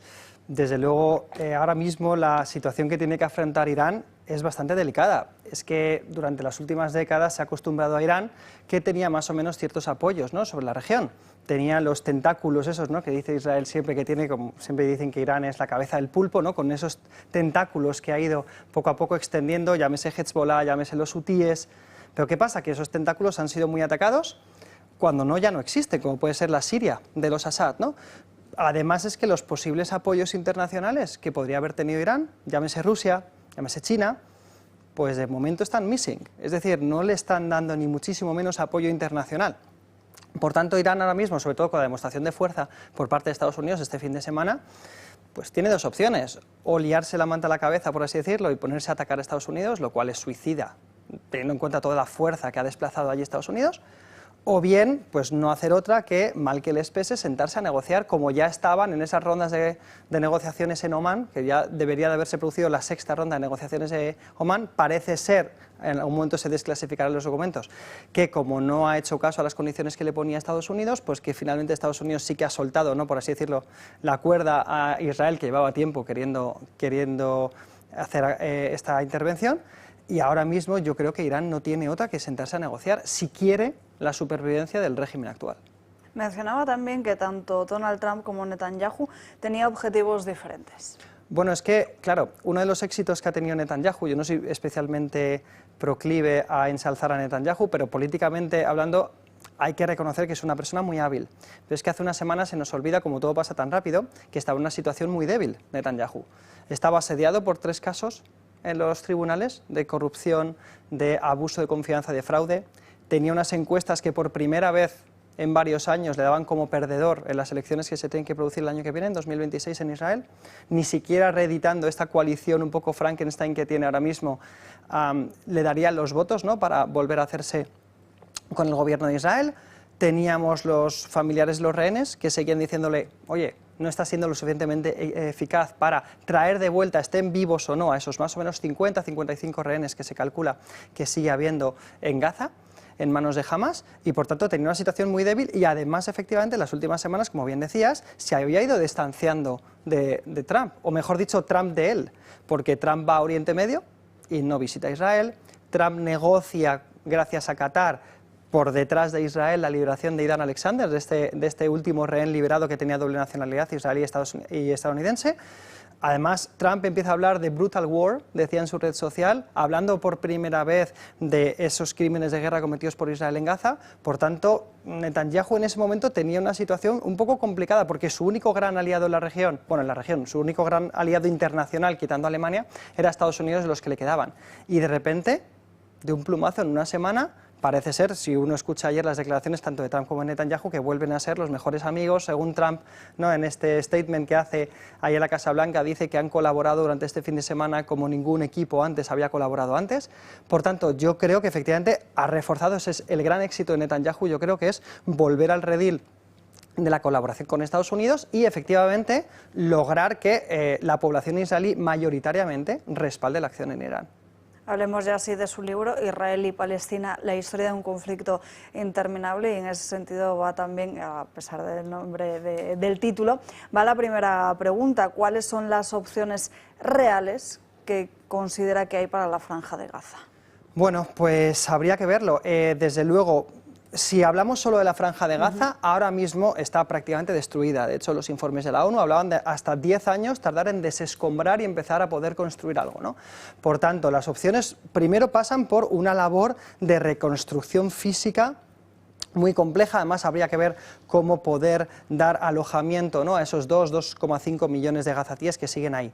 Por tanto, opciones que se plantean en Gaza. Primero, si nosotros hacemos caso a las declaraciones y a las acciones de algunos de los socios de Netanyahu, estoy pensando en Itamar Ben-Gvir, estoy pensando en Bezalel Smotrich, etcétera, etcétera, directamente están hablando de una limpieza étnica, de echar a los gazatíes y que les cojan en diferentes países africanos. Esa sería una opción que no digo que sea la que quiera Netanyahu, ni mucho menos la que quiera todo el pueblo de Israel, porque hablar de qué quiere Israel yo creo que no es afortunado, porque en Israel hay muchas sensibilidades, pero sí que hay una parte del gobierno que está hablando de liberar Gaza de los gazatíes, ¿no? Luego tenemos el famoso plan de Trump, que nunca ha llegado a presentar por escrito, esa riviera, ¿no?, que quería hacer en la zona de Gaza, que nunca ha llegado a poner por escrito. Teníamos un plan de la Liga Árabe, que la verdad es que fue bastante rechazado, yo creo que sin leerlo en profundidad, que nos hablaría de una Gaza con los gazatíes viviendo ahí, es decir, no siendo expulsados, y con un gobierno mucho más moderado, desde luego sin Hamas en el gobierno, creo que eso es implanteable hoy día, pero a lo mejor con un gobierno moderado, ya se vería así Fatah, ya se vería así que lo pusiera la Liga Árabe. Por tanto, tenemos diferentes escenarios abiertos. Ahora bien, me parece que la sartén por el mango la tiene Israel, como se está viendo. Menciona dos factores clave. Uno de ellos es el rol del mandato británico, otro el liderazgo palestino. ¿Qué considera que hubiese ocurrido si finalmente la ONU hubiese impuesto con firmeza ese plan de partición de 1947? Bueno, es que el plan de partición de 1947, que tiene muchos fallos, indudablemente, empezando por la desproporción, ¿no?, porque había más o menos un 33% de judíos en el territorio y se les da un 56% del territorio. También habría que indagar por qué se les da ese 56%, pero yo creo que ahí hay una reclamación bastante justa por parte de los árabes. Pero es verdad que ese plan, que tiene sus fallas, sí que fue implementado. Es decir, aunque se aprueba a finales de noviembre del 47, entra en vigor el 15 de mayo del 48. ¿Cuál es el problema? En gran parte, primero, que los judíos, que después son los que llevan a cabo la creación del Estado de Israel, empiezan a limpiar toda la zona de Galilea, por ejemplo, de los árabes, que esa es la famosa Nakba, ¿no?, que reivindican tanto los palestinos. Segundo, hay una guerra civil de las fuerzas paramilitares árabes y judías que hace imposible que ese plan de la ONU se lleve a cabo como se tenía que haber llevado. Y tercero, es que los estados árabes vecinos de la región invaden a Israel el primer día del nacimiento de Israel. Por tanto, claro, ya nació muerto ese plan porque nadie en el propio territorio respetó las reglas, ¿no? Y además, acordémonos de que cuando se produce esa primera guerra en 1948-1949, lo que entonces era Transjordania se queda a Cisjordania y lo anexiona y crea Jordania en 1951, y Egipto se queda con la Franja de Gaza. Es decir, el Estado palestino no llega a crearse ni llega a gestionarse porque los propios estados árabes vecinos, en una historia que se está repitiendo ahora, abandonan totalmente la causa palestina para, por sus propios intereses egoístas, quedarse con el territorio para ellos.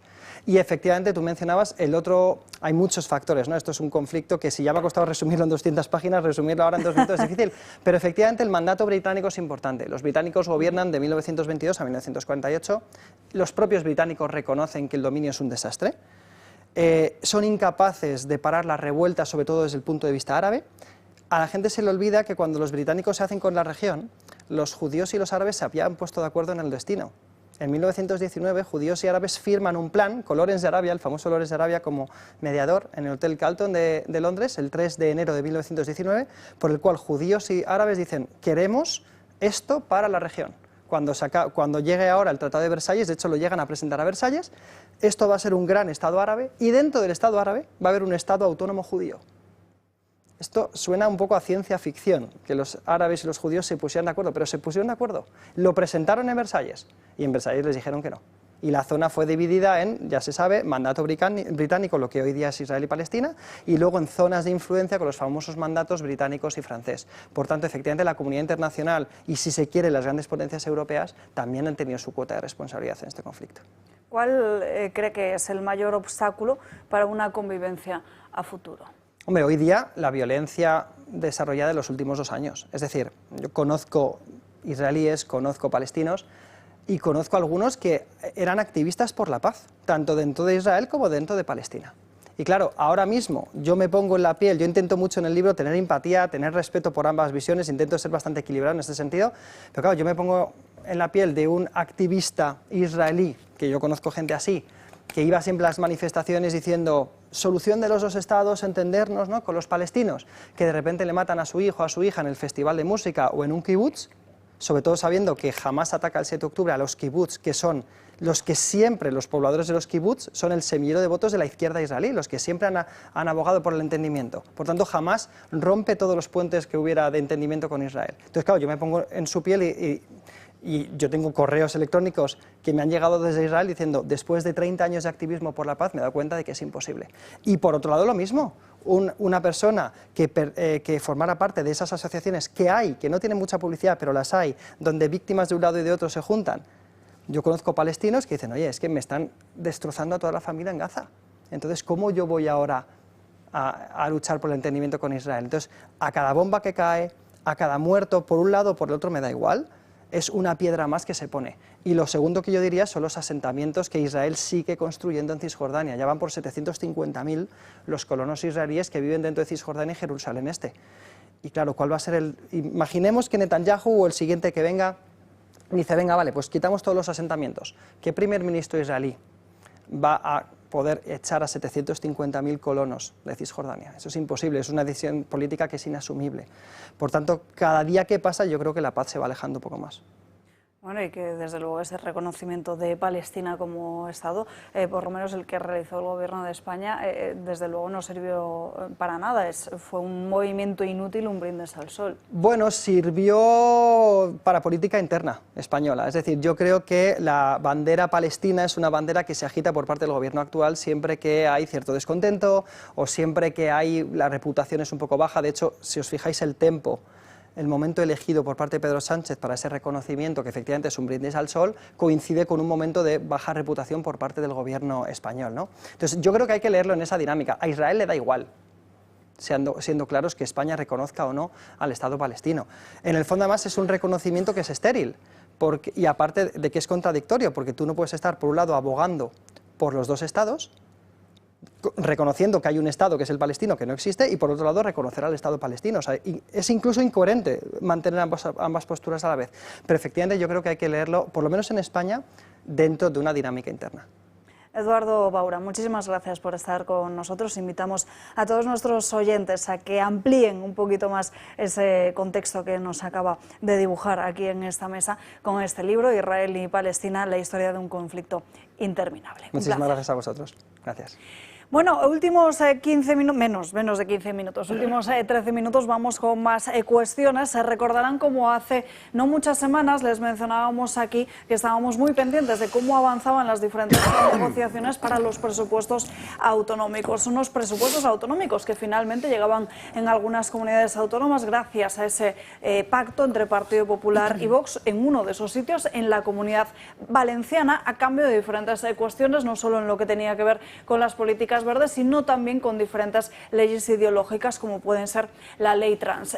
Lo que ha anunciado el gobierno de Pedro Sánchez es que esas decisiones que había tomado la Comunidad Valenciana sobre la normativa trans la iban a recurrir ante el Tribunal Constitucional con un recurso de inconstitucionalidad. Aquellas comunidades autónomas donde se asume esa ideología segregadora, esa ideología discriminatoria y en definitiva violenta, bueno, pues las primeras leyes que son modificadas para limitar y recortar derechos son las leyes LGTBI. Lo hemos visto en Madrid y lo vamos a ver y lo estamos viendo en Valencia. Frente a eso, ¿qué se puede hacer? Recurrir de inconstitucionalidad. Recurrimos de inconstitucionalidad a la ley de Madrid, el tribunal nos dio la razón y estamos estudiando ahora el recurso de inconstitucionalidad frente a la ley valenciana. Y ahora muchísima atención porque hoy les vamos a hablar de una solución que puede marcar un antes y un después en la salud y la comodidad de muchísimas personas, y más con el verano tan cerca y todo lo que eso conlleva. Seguro que ya saben de lo que hablo. Pesadez en las piernas, hinchazón o mala circulación. ¿Se imaginan poder aliviar todas estas molestias desde casa? Pues quédense porque esto les interesa porque además muchos de nuestros espectadores ya lo conocen, ya saben sobre qué trata el equipo. Silverio Fernández, muy buenas tardes. Pero cuando alguien lo tiene, cuando alguien lo usa en casa, ¿qué es lo que más les sorprende?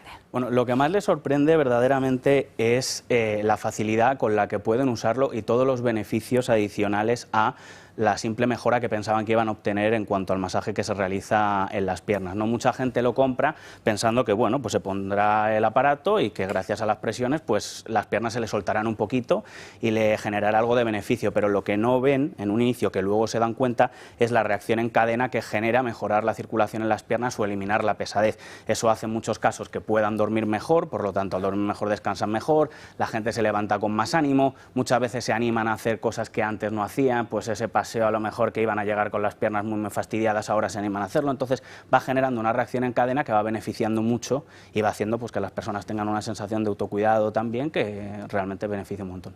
¿En cuánto van a notar esos resultados?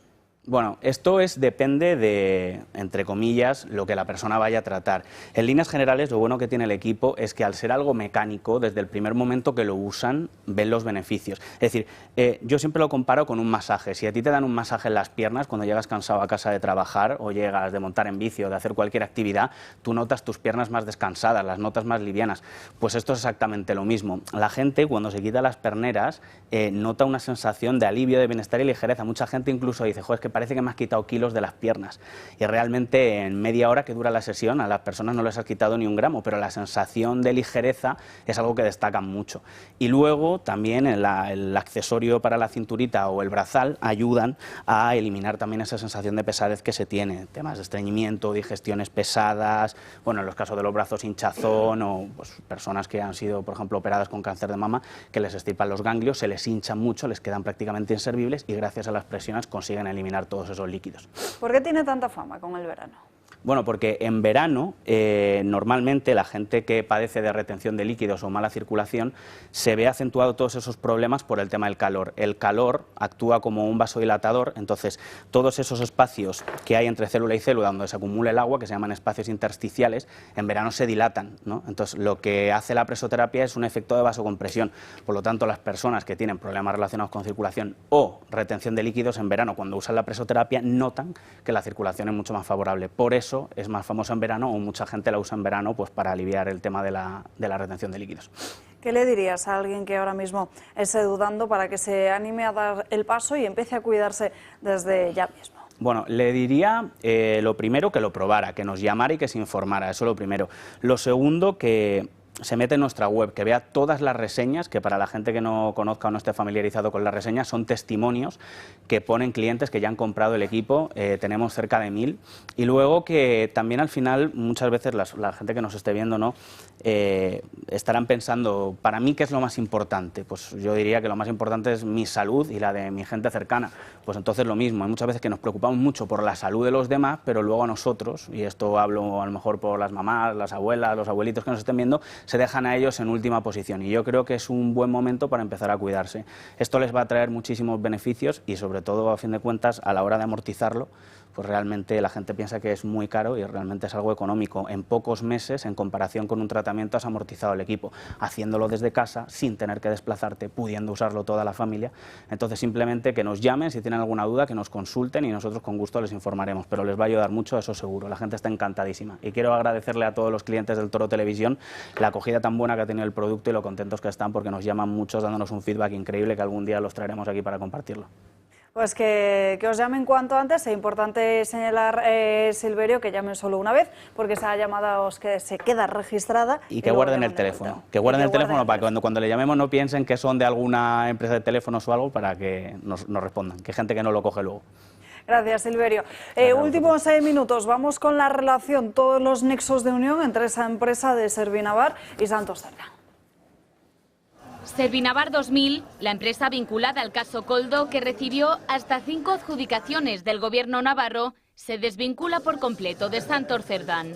El propietario de la empresa reduce su vínculo con Cerdán a una simple relación de amistad y niega que el exdirigente socialista haya sido o sea socio de Servinavar 2000. Sin embargo, la Guardia Civil ha descubierto una escritura de 2017 en la que se cedía el 45% de la compañía al propio Cerdán, algo que el exdirigente socialista ocultó en su declaración de bienes en el Congreso de los Diputados.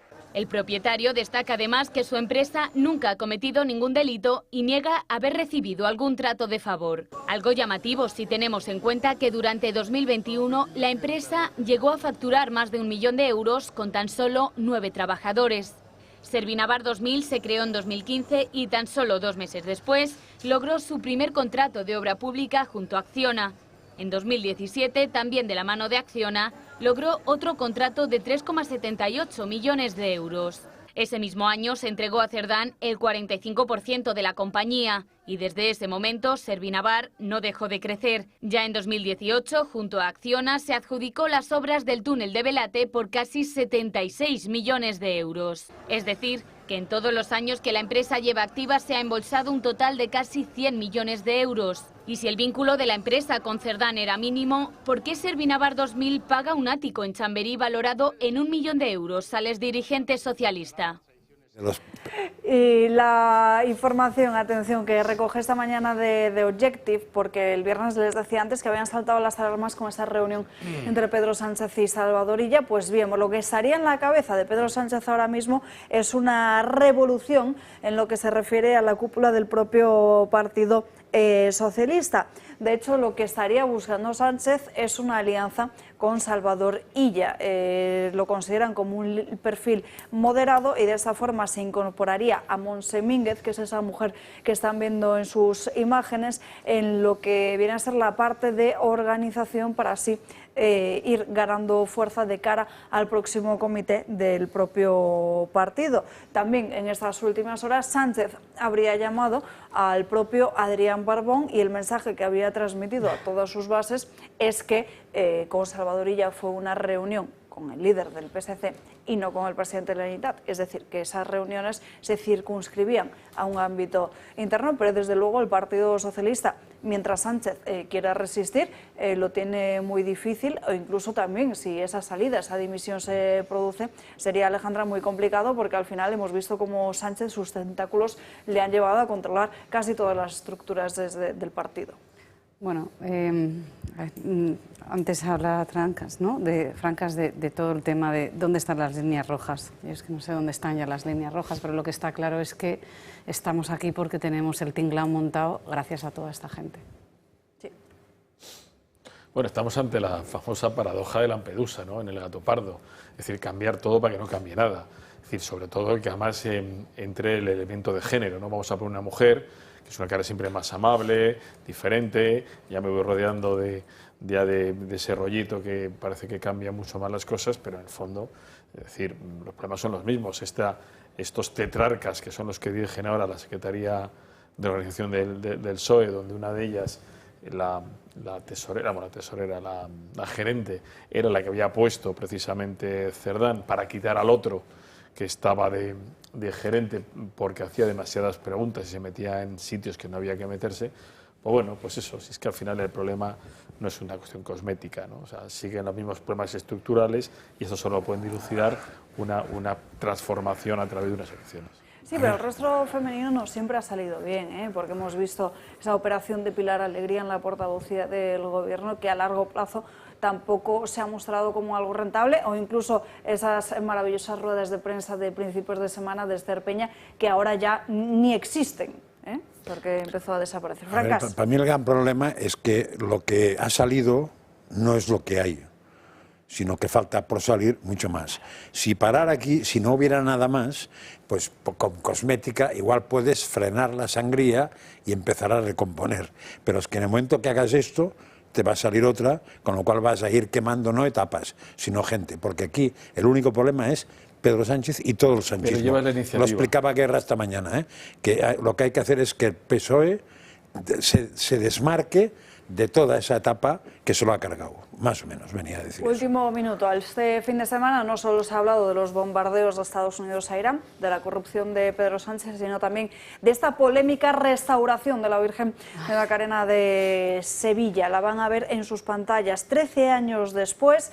La primera imagen es como estaba antes, la segunda es como estaba el sábado por la mañana. Esa restauración duró toda una semana, fue realizada por un taller sevillano. Hubo tantas críticas que esa imagen tuvo que ser retirada para así realizar una nueva intervención de urgencia. El sábado por la tarde seguía así y luego se volvió a cerrar la basílica una hora antes de lo previsto, se abrió a las 6 de la tarde para volver a realizar unos retoques rápidos. Desde luego, la indignación y el malestar ha sido evidente en estas últimas horas. En fin, no hay tiempo para más. Gracias a todos ustedes por acompañarnos a lo largo de esta mañana en Dando Caña, también a ustedes por su confianza. Por lo demás, que pasen un feliz lunes y que descansen. Hasta mañana a las 12 puntuales, como siempre, para seguir dando caña. Adiós.